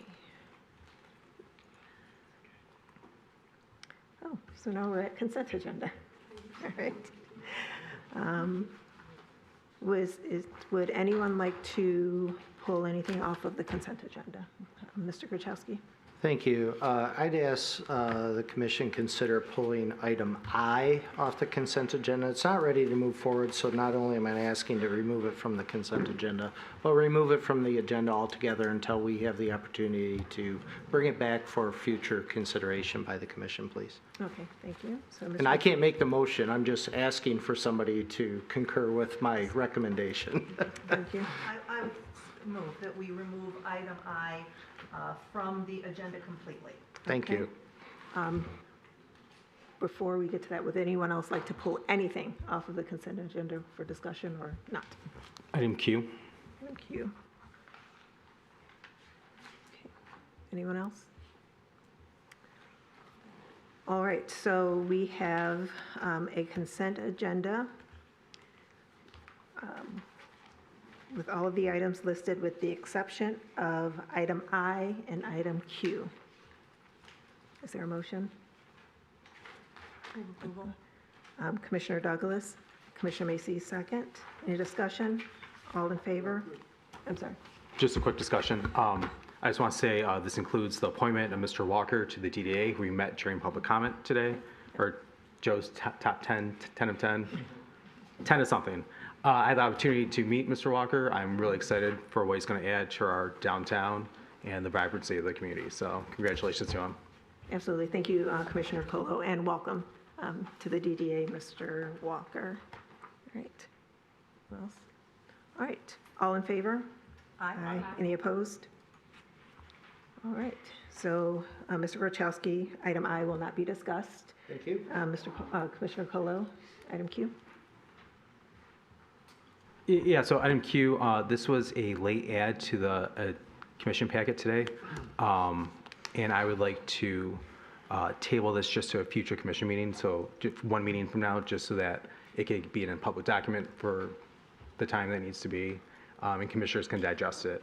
I don't know if everyone had enough time to look it over. So I appreciate all the work that went into it, and I'm sure it has, great things for our community and our staff, and not to take away from that, just to full transparency allowed 2 weeks this summer. Yep, thank you for that. Yeah, I did scan it really quickly on my way from the office coming here, so I would like more time to be able to digest it and for everyone else up here on the dais to be able to do the same. So is there any discussion or any? What's that motion? Motion to postpone until the next meeting. Okay, is there a second? Commissioner Herzog? All right, any discussion? All right, all in favor? Aye. Any opposed? All right, so I'll ask you, Mr. Gatchal, will that be able to come back to us at our next meeting? Yes, absolutely. Okay, thank you. All right, so we move on to the regular agenda. We have item number 9, the request for a parking pass reservation agreement at South Lafayette Garage. We have Mr. Murphy. Yes, good evening. Good evening. Okuri Group owns a property downtown on South Lafayette at the Fifth Street Walkway. It's improved with a vacant one-story building, which the petitioner proposes to demolish and construct their approved project, which is a 10-story mixed-use building, has ground floor retail, and 54 dwelling units on the upper floors. The site is rather small. It's about 60 feet in width and 110 feet in depth. It does not provide any on-site parking. The Zoning Board of Appeals did grant a waiver from all of the required parking associated with the development. And the petitioner is here tonight to gauge your interest in a parking agreement to utilize the city's parking supply, chiefly right across the street at the at the South Lafayette parking structure. And they're looking for a 15-year agreement. It would be the reservation of up to 81 parking spaces, monthly parking passes associated with spaces. So again, not reserving physical spaces within the structure itself, but simply a reservation of up to 81 monthly parking passes so that their future residents could park in the structure. The city's independent parking management company has confirmed that there are 483 parking spaces in the structure. Many of them are not currently in use. Some are used for storage. Others are located on the ends of aisles, which can present dangerous situation for vehicles being clipped with people circulating through the structure. So there's 471 parking spaces that are currently in use in that parking structure. We do sell monthly parking passes. In May of this year, we sold 304 monthly parking passes. As a point of reference, exactly a year ago, we sold 435 parking passes. So you can see it does fluctuate, and none of those parking passes that are sold on a monthly basis are associated with a reservation like what is being requested tonight. Not all the monthly parking passes are utilized at the same time of day or duration of the day.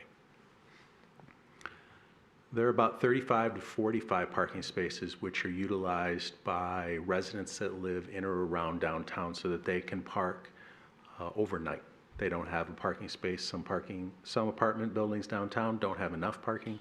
Some don't have any parking. So there are about 35 to 45 monthly parking passes that are currently utilized for those that park in the structure overnight. So if you're in agreement with the petitioner's request, there is a suggested motion for you which directs staff to work with the petitioner to come up with an agreement to bring back to you for formal approval in the future. But I think that would be wise to consider after you converse with the petitioner tonight. And of course, I'm here to answer any questions that you may have as well. All right. Anyone have any questions for Mr. Murphy, Commissioner Macy? Yes, and maybe this will be resolved after we hear from the petitioner, but Mr. Murphy, your report says that there are 483 parking spaces, of which 471 are in use at this time. We see data from the applicant saying that there are 500 parking spaces How do we reconcile that seems significant to me. How do we reconcile that difference? I think that would be a wise question for a petitioner to ask where their data came from, but clearly our parking management company that manages the structure and all the other structures on a daily basis has provided us with that clear number. So I would take the number that they provided us as assurance of the actual number there. Got it. Thank you. Commissioner Macy. So I'm sort of surprised by the number that was requested, 81. I understand that it's a maximum and that could be adjusted down, but I mean, so often we see when there's apartment buildings like this that we're only really asking them for 1.2 or something, which is a smaller number than the 81. And it just seems like, given what we see about the usage here, it seems like pretty serious usage of this parking garage. And anybody who's been to Stagecrafters knows that it does fill up. And so I just wondered if that number 81 seemed high to you, and why they came up with that when that's not the norm that people are saying is required for these dwelling units. Mm-hmm. I'll let the petitioner speak to it, but the number 81 was associated with the required amount of parking that they, per the zoning ordinance, any dwelling downtown needs to provide, development with dwellings needs to provide no less than 1.5 spaces per unit. So at 54 units multiplied by 1.5 spaces, that equates to the 81 calculation. That was the variance that they obtained from the Zoning Board of Appeals. I would imagine that's their logic, is that they're applying that 1.5 spaces per unit to their request of buying up to that amount. But they can speak to what their market research has shown.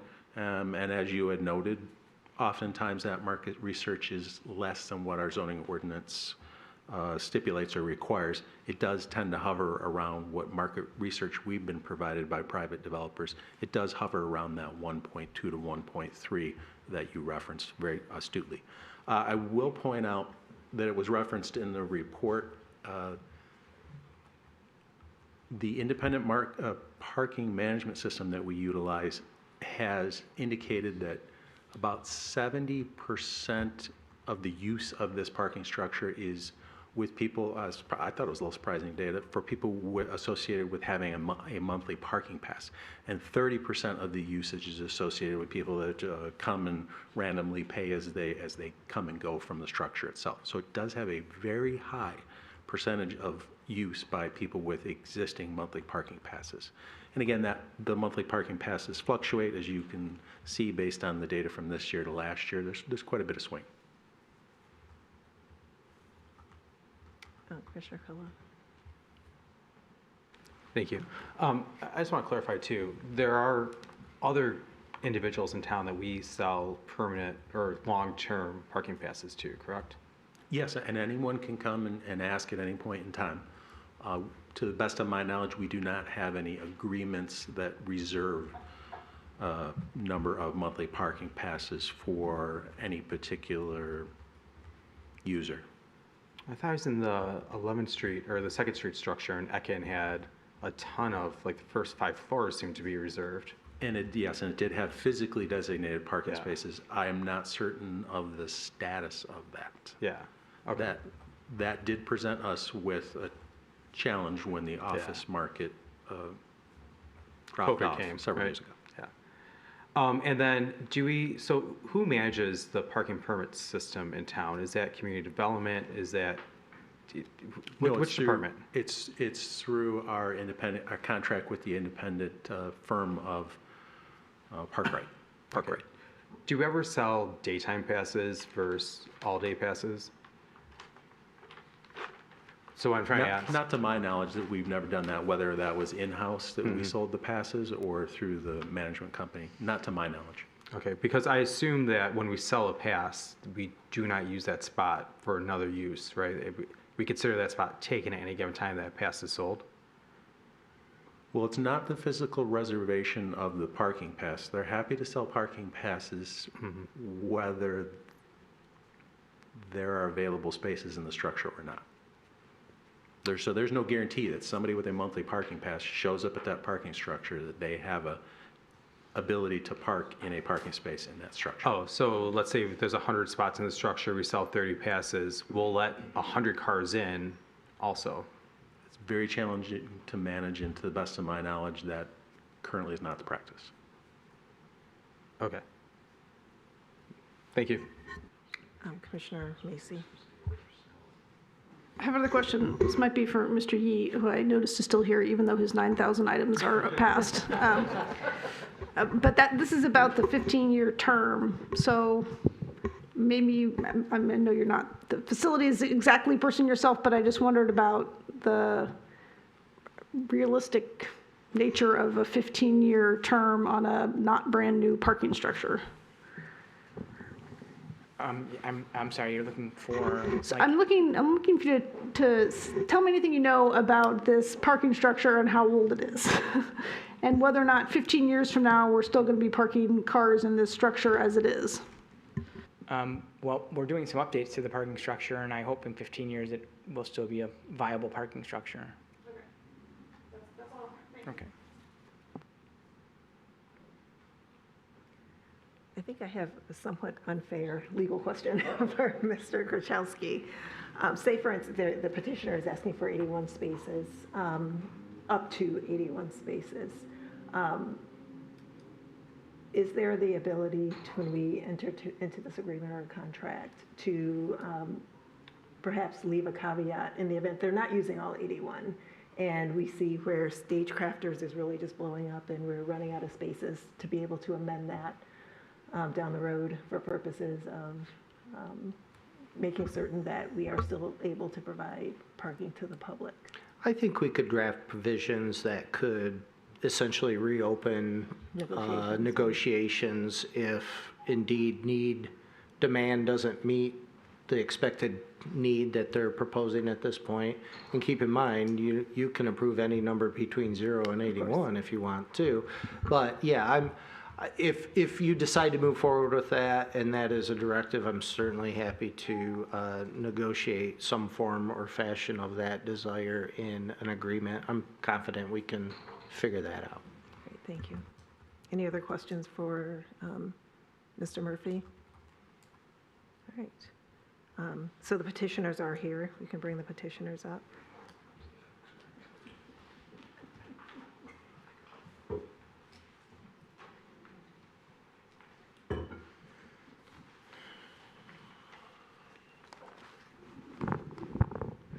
Good evening, Dennis Cowan, and I am here on behalf of the Curry Development Group, and with me is Mr. Curry himself, who has been at all the meetings as we move through the process here in the city of Royal Oak. And so we were very pleased to last year receive the variance, but also receive the approval of the Planning Commission. And since that time, we've been diligently working with DTE on movement of the power lines on 5th Street, which we think would be a great community benefit to get rid of at least of a portion of those. And that is a very long and laborious process with DTE, and we're making progress, and we believe we have their commitment to move the lines. There's a lot of back and forth information that they require, and we're still, I think, at the end of that process. So we're hopeful in the next couple of months we're going to get a sign off on that. We've been keeping the planning division apprised of that in writing, what was being requested and required. We also started the process of demolition of the building, and the only thing, according to Tower Construction, that we're waiting for now is the city water department to shut off the water. And I mean, there's a process you move through. There were no way saying that the water department did anything wrong. They have to schedule it once all the other utilities are completed. So we are almost at the end of that process also.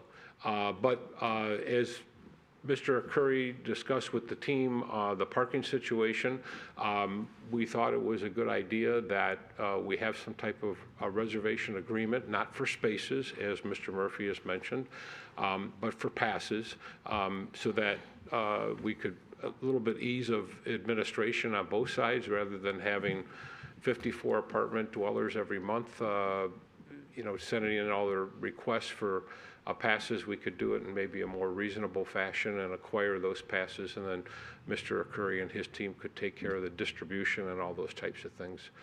But it would give the city a definitive amount of cash flow towards the payment of any bonds or any maintenance with respect to the deck, and it would give the residents some assurances that they would have at least one space per unit in order to live there. Now, we anticipate, and like many of the downtown residents, that we will have a portion of people who don't have a vehicle that needs to be parked.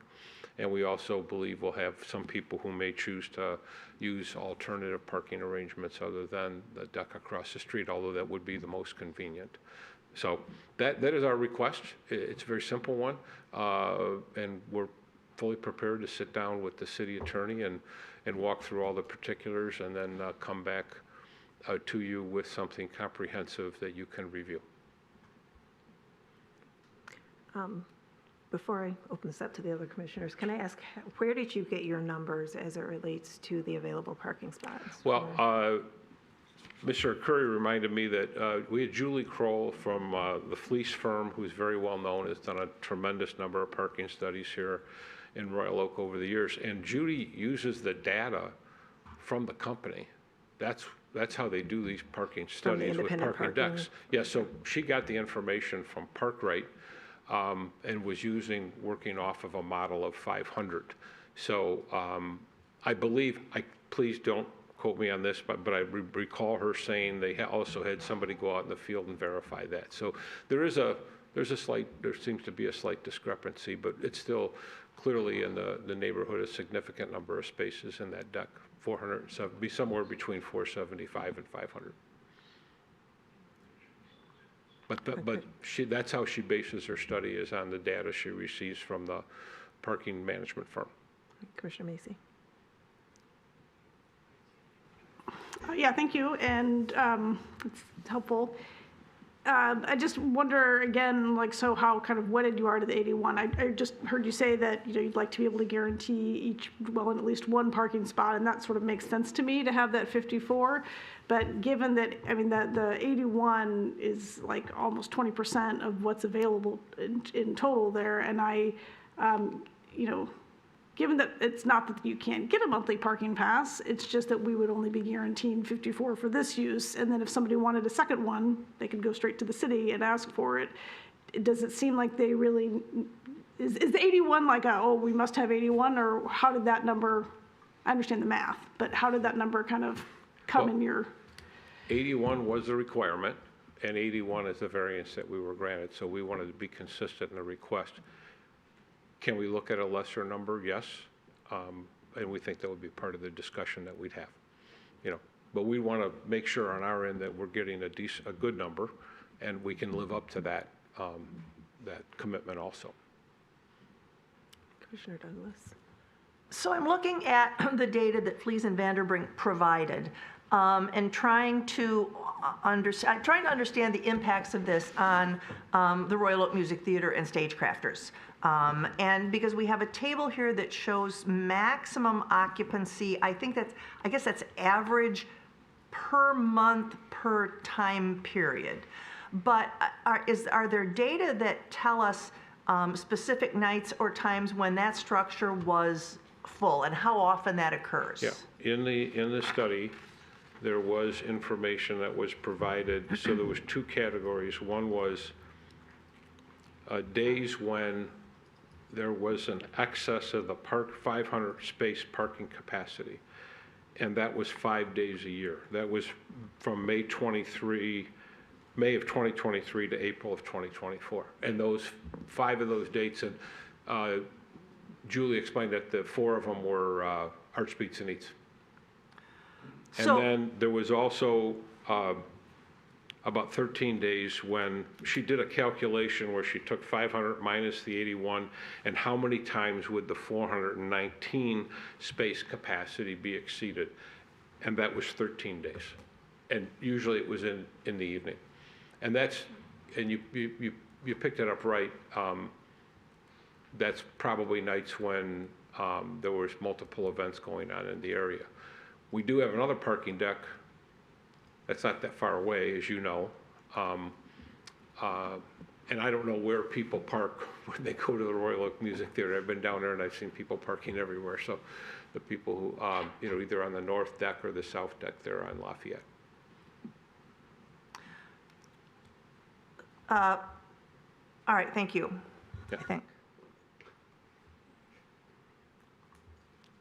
Anyone else have any questions for the petitioners? All right. Commissioner Kola? So just a quick question. So tonight, we're just talking about potentially asking you all to negotiate with our team here. Right. We're not agreeing to anything at the table here tonight. During the courses these negotiations, would you potentially consider less spaces here, you know, maybe that one per unit here, and then the overflow at, as you rightfully pointed out, there's many other convenient, easy to use, safe and secure parking structures within downtown Royal Oak. So maybe that overflow could be at a different parking structure. Yeah, we'd want a base, need a base number there at, across the street. Yeah, and probably then- one for each Yeah, and bedroom, we could right. either, Yeah, I think You the know. simple answer is absolutely. yeah. Yeah. Yeah. That's simple. So Yes. To answer you straight up, yes. Okay, thank you. Okay, thank you very much. All right, so we'll start back here. After that presentation, did anyone have any questions for Mr. Murphy? All right. Anyone like to, Commissioner Macy? I'll make the motion to approve, and I think we've sort of made our position here clear that we want some negotiation about the number of spaces to be a consideration as you look at this. So There's a motion so on the moved. table. Commissioner Herzog, second. Any discussion? Commissioner Kola? Yeah, you know, as we're about to see with our next agenda item with the parking, we have a legal and city team who does a great job getting a fair and equitable deal for the city. And I trust that they'll use those same skills to bring back a good deal for the city with this one. Anyone else? Commissioner Douglas? So you're not limiting the quantity at all? I mean, they're asking for 81 and you're leaving it to the staff to negotiate that or something less than that? To respond. Yes. So this is just so they enter agreements and they have to bring the agreement back to us, correct? So I think they've heard the tenor of the conversation up here and I trust them to negotiate whatever they think is best and then we'll decide how we like the number when they bring it back. Okay, thanks. The number I would like would be substantially less than 81, just for the record. And that's for the record, not a. And from what I've heard, not to exceed 81 at a maximum, right? Yeah. All right, any other discussion? All right, so we'll call for the vote. All in favor? Aye. Any opposed? All right, the ayes have it. So, Mr. Gruchowski, you'll get your red pen out and start negotiating and.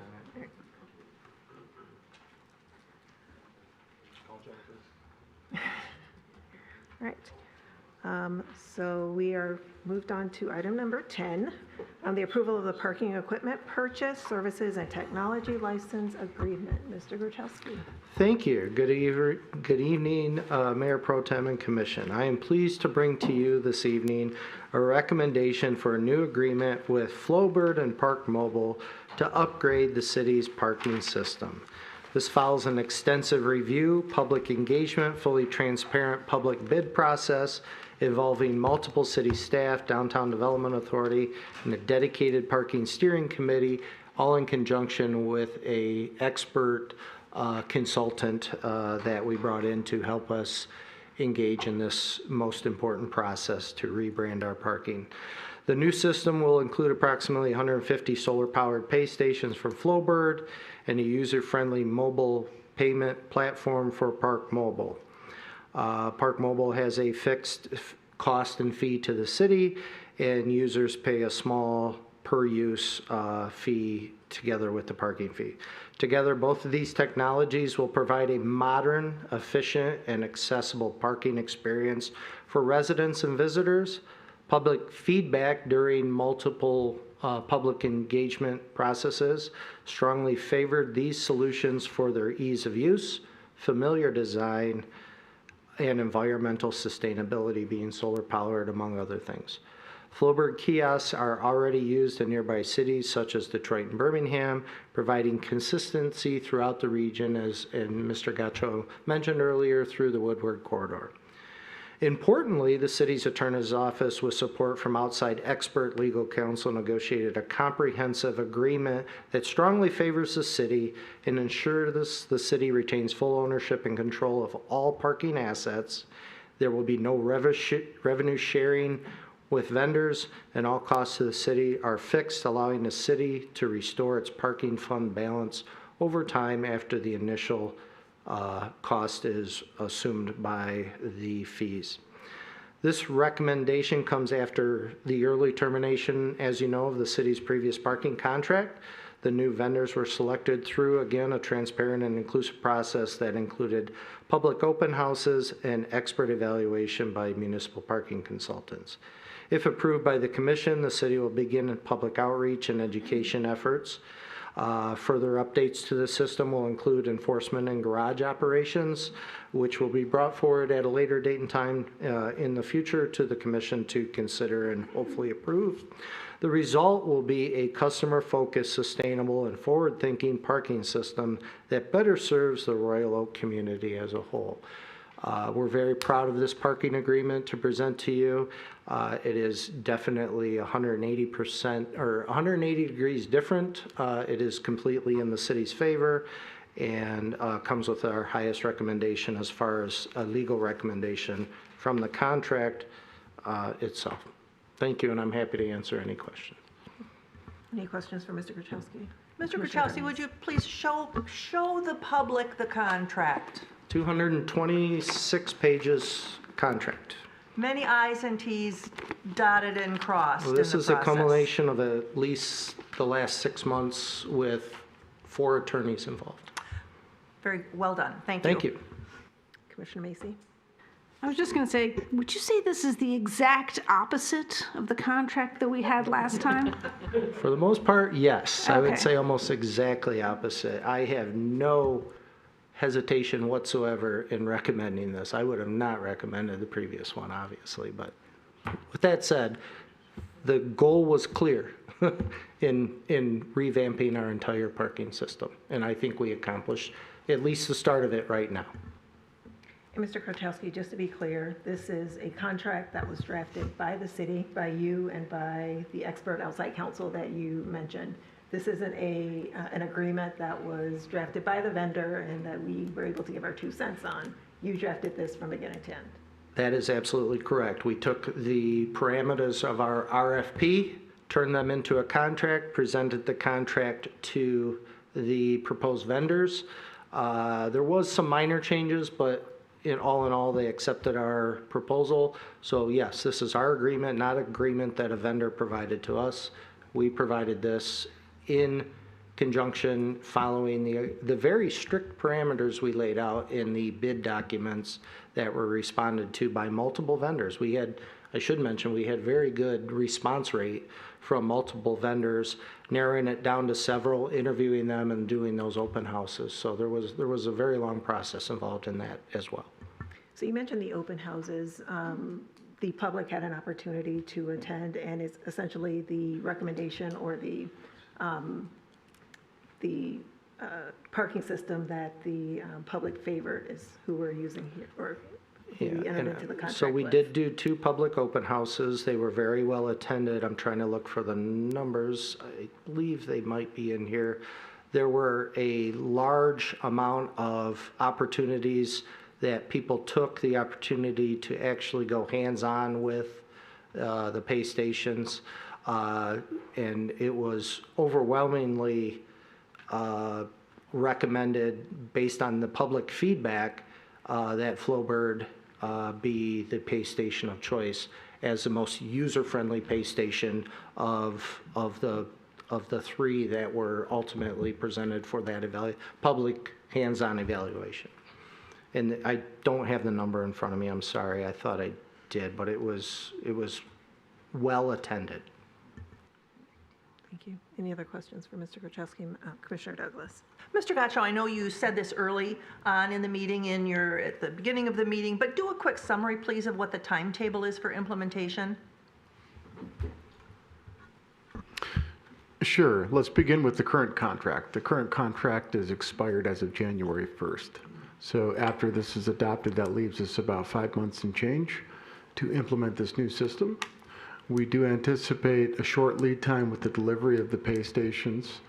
So that could probably occur anytime this fall. I know that Dixon, our consultant, is arranging a walkthrough with our staff. So again, we're being very deliberate about the approach on choosing the locations, the rationale for those locations, the signage, everything from bottom to top is incorporating an inclusive approach. Then the mobile pay is also implementable this fall as well. We expect to turn the keys on to the new system January 1, but we will be, you can expect to see a lot of communications work from us going to the fall. That'll be from the city commission meetings to the DDA to the downtown level. We'll be out and about. You'll see plenty from our communications office. Very good, thank you. All right. Does anyone else have any questions, comments? Do we have a motion? Commissioner Douglas? Yes, I will, speaking as a member of the steering committee and someone who's lived through this, I will move approval of the resolution as presented. All right, do we have a second? Commissioner Herzog? I'll be the second as also a member on the parking committee. All right. So we have a motion on the table. Any discussion? Commissioner Macy? I just want to say thank you to our city attorney, primarily and our outside legal counsel, but also to our new city manager, and also to the parking committee, the subcommittee that took this on, responsibility that I definitely dodged. So I'm grateful that you took it on. You know, it is completely different than what we saw those years ago, and you know, at that time, we had a lot of questions about the contract. I voted against the contract at the time, and in fact, the majority of the people at the table right now voted against the contract. But we've lived through it. We've come out the other side, and I wish you'd been there the first time to steer us away. But I'm very glad to have you here today to create that mammoth document that protects our city's interests and protects our residents and gets us back on a good path for parking for the future. So thank you very, very much. Anyone else? Commissioner Kola? Thank you, Mayor Pro Tem. The old system was a headache, right? And it's one that I'm finally happy after 4 years we're finally getting rid of. The process to select this new system, like's been said before, was the exact opposite of what we had before. Last time our approach from a staff member is no longer here until this is the one option you have.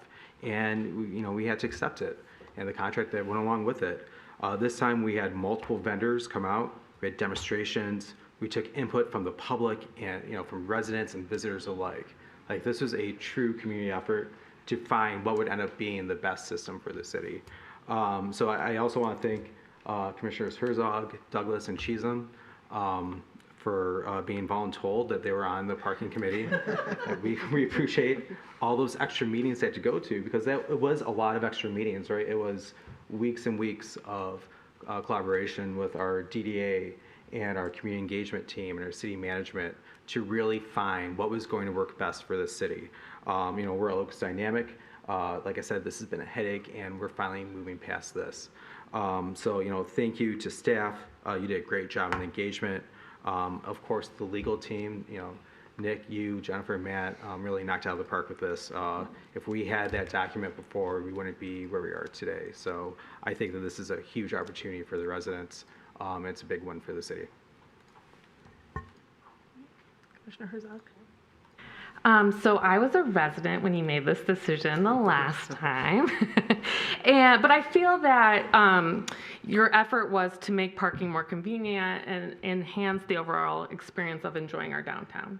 And so while that didn't really happen the first time around, I think that the objective of the committee was for that to remain the same and to make it easier for everyone to enjoy Royal Oak and all the things that we have to offer.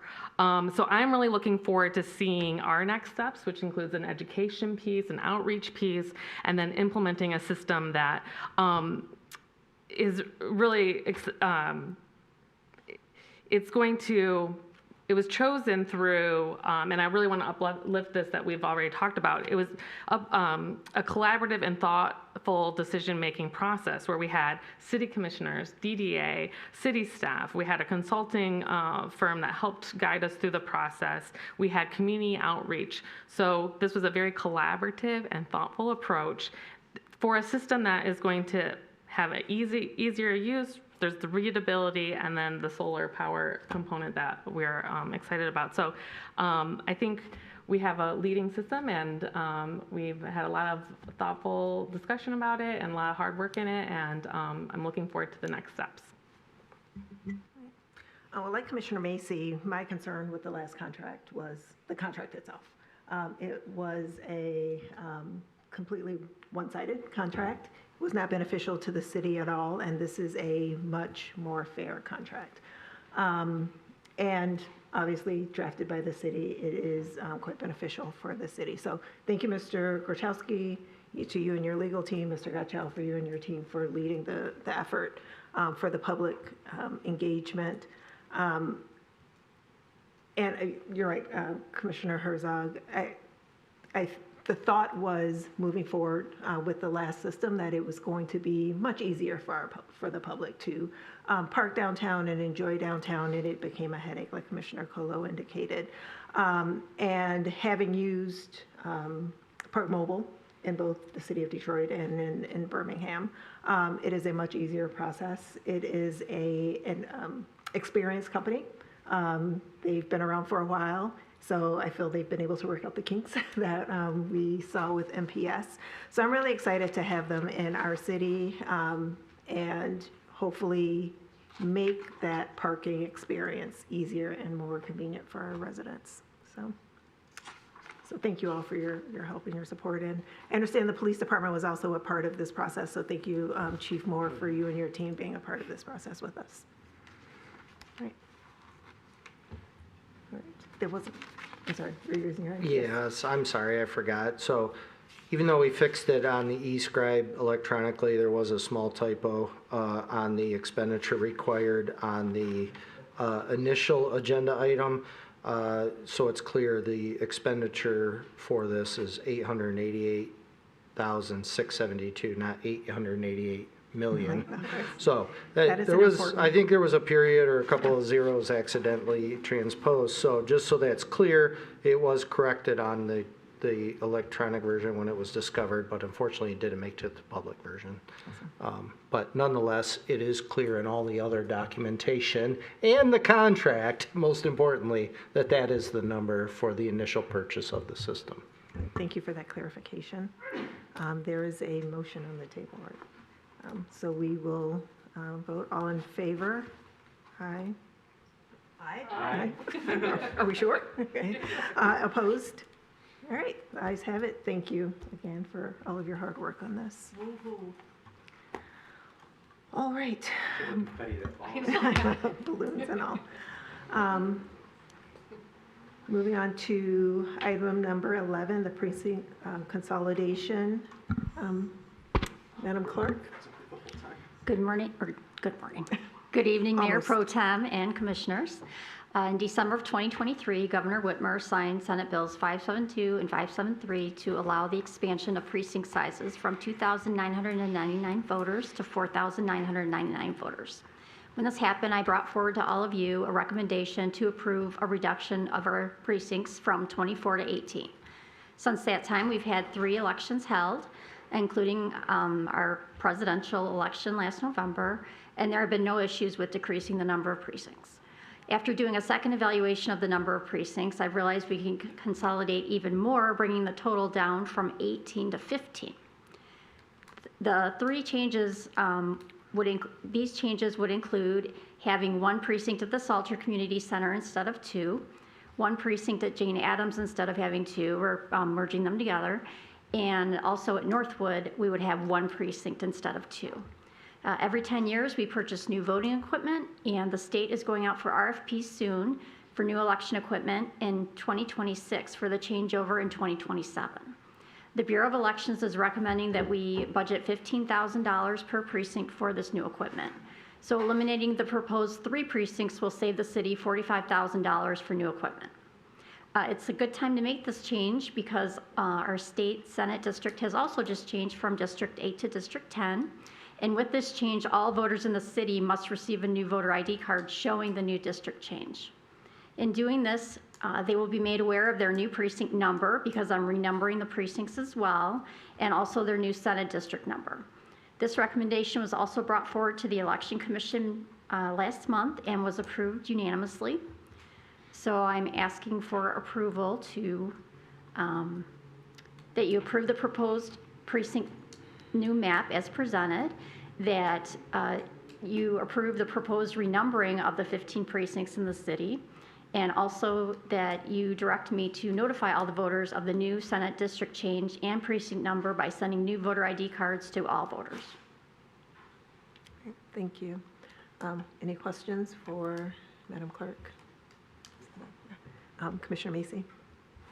Yeah, this makes sense to take advantage of this and to take advantages of the changes and improvements in voting that include early voting, which we saw was well utilized here in Royal Oak. So I know that it's not going to be a perfect match, but given that there were 2 precincts of those 3, and those are kind of the ones that you're looking at more the consolidation at, even though their precinct number is changing, a fair number of voters will still go to the same polling location. That's correct. Right, okay. And then the other question I had is that the other difference that voters would maybe notice, I don't think people really know their precinct numbers that much, but to the extent that they do, you know, when you go before, if there were 2 precincts there, you would have to check in at your correct precinct table. Right. And now there would just be, I don't know, just one table or maybe 2 tables, but the same precinct, and you could go to either one. Correct. So it would almost be simpler for voters to go. Okay, thank you. You're welcome. Any other questions? Commissioner Kola? Thank you, Madam Mayor Pro Tem. Madam Clerk, do you have any thoughts about sending, there's about 3,000 people that would actually change physical locations. I know we're sending out a voter ID card. Do you have any thoughts about sending out maybe a separate mailer to them as a reminder that your voting location has changed? The actual voter ID cards will say to your, it's possible that your precinct has changed right on the side. So it's like a reminder with that. We could do an additional letter. Yeah, I wonder what a letter, because I know at least with my voter ID card, I've been voting at the same place for the last 15 years, and I haven't looked at it. You know, when it comes in the mail, I don't often look at it. So I wonder if it'd be beneficial to send a second piece of mailing out just to those that are changing physical locations. There's not many of them, right? That's a very low number. Just over 3,000. Yeah, and of 48,000 voters in the city, that is not a lot. So that might be an easy mailing to send out. So would that be something you'd be okay with? Oh, yeah. Okay. Any other questions? I'm always really hesitant to be in favor of reducing places that people can vote out of fear of disenfranchisement and all. But I understand here in Royal Oak, early voting is, there's a high prevalence of it, and quite often many people take advantage of the absentee ballots. Do you expect with the consolidation of these 3 locations that there would be any increased wait times for the individuals? No, and that's kind of why I waited. I wanted to see how we did with the presidential, with the high turnout that we had for that, and we had so many, we had almost 8,000 that voted at our early voting center prior to Election Day, and we had about 17,000 absentee ballots that were voted. So a lot more people, we're seeing a lot less people going to the precincts anymore. And even with this consolidation, we're not taking away buildings. They're still going to the same buildings. And if anything, it's going to help with voter confusion. Which line do I go in? Or they're frustrated because they waited in the wrong line for 10 minutes. So hopefully this helps. Okay. And do you anticipate lowering the amount of employees that you need or help at the that would be polling as well. places? Yeah. Okay. Okay. Thank you. All right. Any other questions for Madam Clerk? Commissioner Macy? It's not a question, I was going to move approval. Commissioner Macy moves approval. Any second? Commissioner Herzog is a second. Yes, Commissioner Douglas. I'll just say, if the executive director promote the vote is making the motion to approve this, then I would say we have a knowledgeable mover here. Policy and Government Affairs Director. Oh, sorry. Executive Director is my boss. Oh, okay. Shout out to Michael. Anyway, thank you, Commissioner Macy. I think Commissioner Douglas just promoted you, so. Yeah. All right, any further discussion? Commissioner Kola? Yeah. I'll just say two things. One, since I've lived here, have lived in the same voting precinct as former Mayor Ellison, who takes great pride in being the first person to vote every election day. And I was really looking forward to at one point trying to screw with him and try to vote first. He makes it every time. So I'm sad I'm going to miss that opportunity in the future. And the saving of $45,000 is substantial, especially when the city is hit continuously with frivolous lawsuits around elections from election deniers who think that our elections are not safe and secure and spread misinformation about it. So, unfortunately, we need to save funds to defend the free and fair elections that we have here. All right, thank you. Anyone else? All right. So we have a motion on the table. You can vote. All in favor? Aye. Any opposed? All right, the ayes have it. Thank you, Madam Clerk. All right, so we're moving along to item number 12, the consideration of ordinance amendment to Chapter 671 Taxation for payment in lieu of taxes, the second reading. Mr. Wachowski. Thank you. Since you all are now pilot experts, I'm going to spend very little time on this because I expect you know it forwards and backwards by now. This has certainly been a educational trip, I think, regarding pilots, but I think the end result is terrifically aligned with the Commission's current agenda. First reading was June 23rd.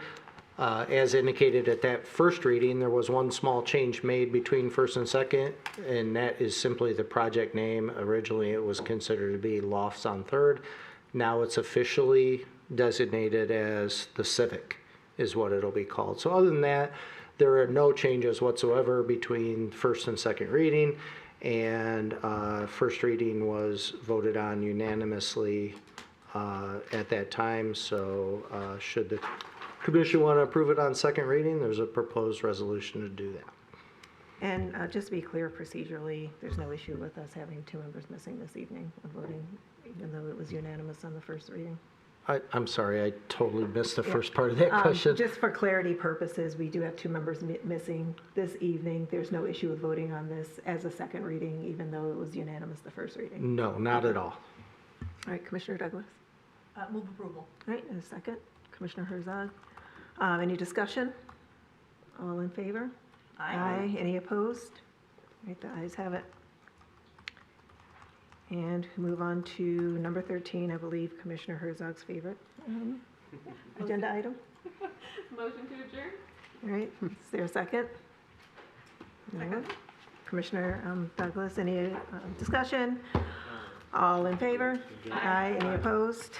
All right, that is our meeting. Thank you. Well done.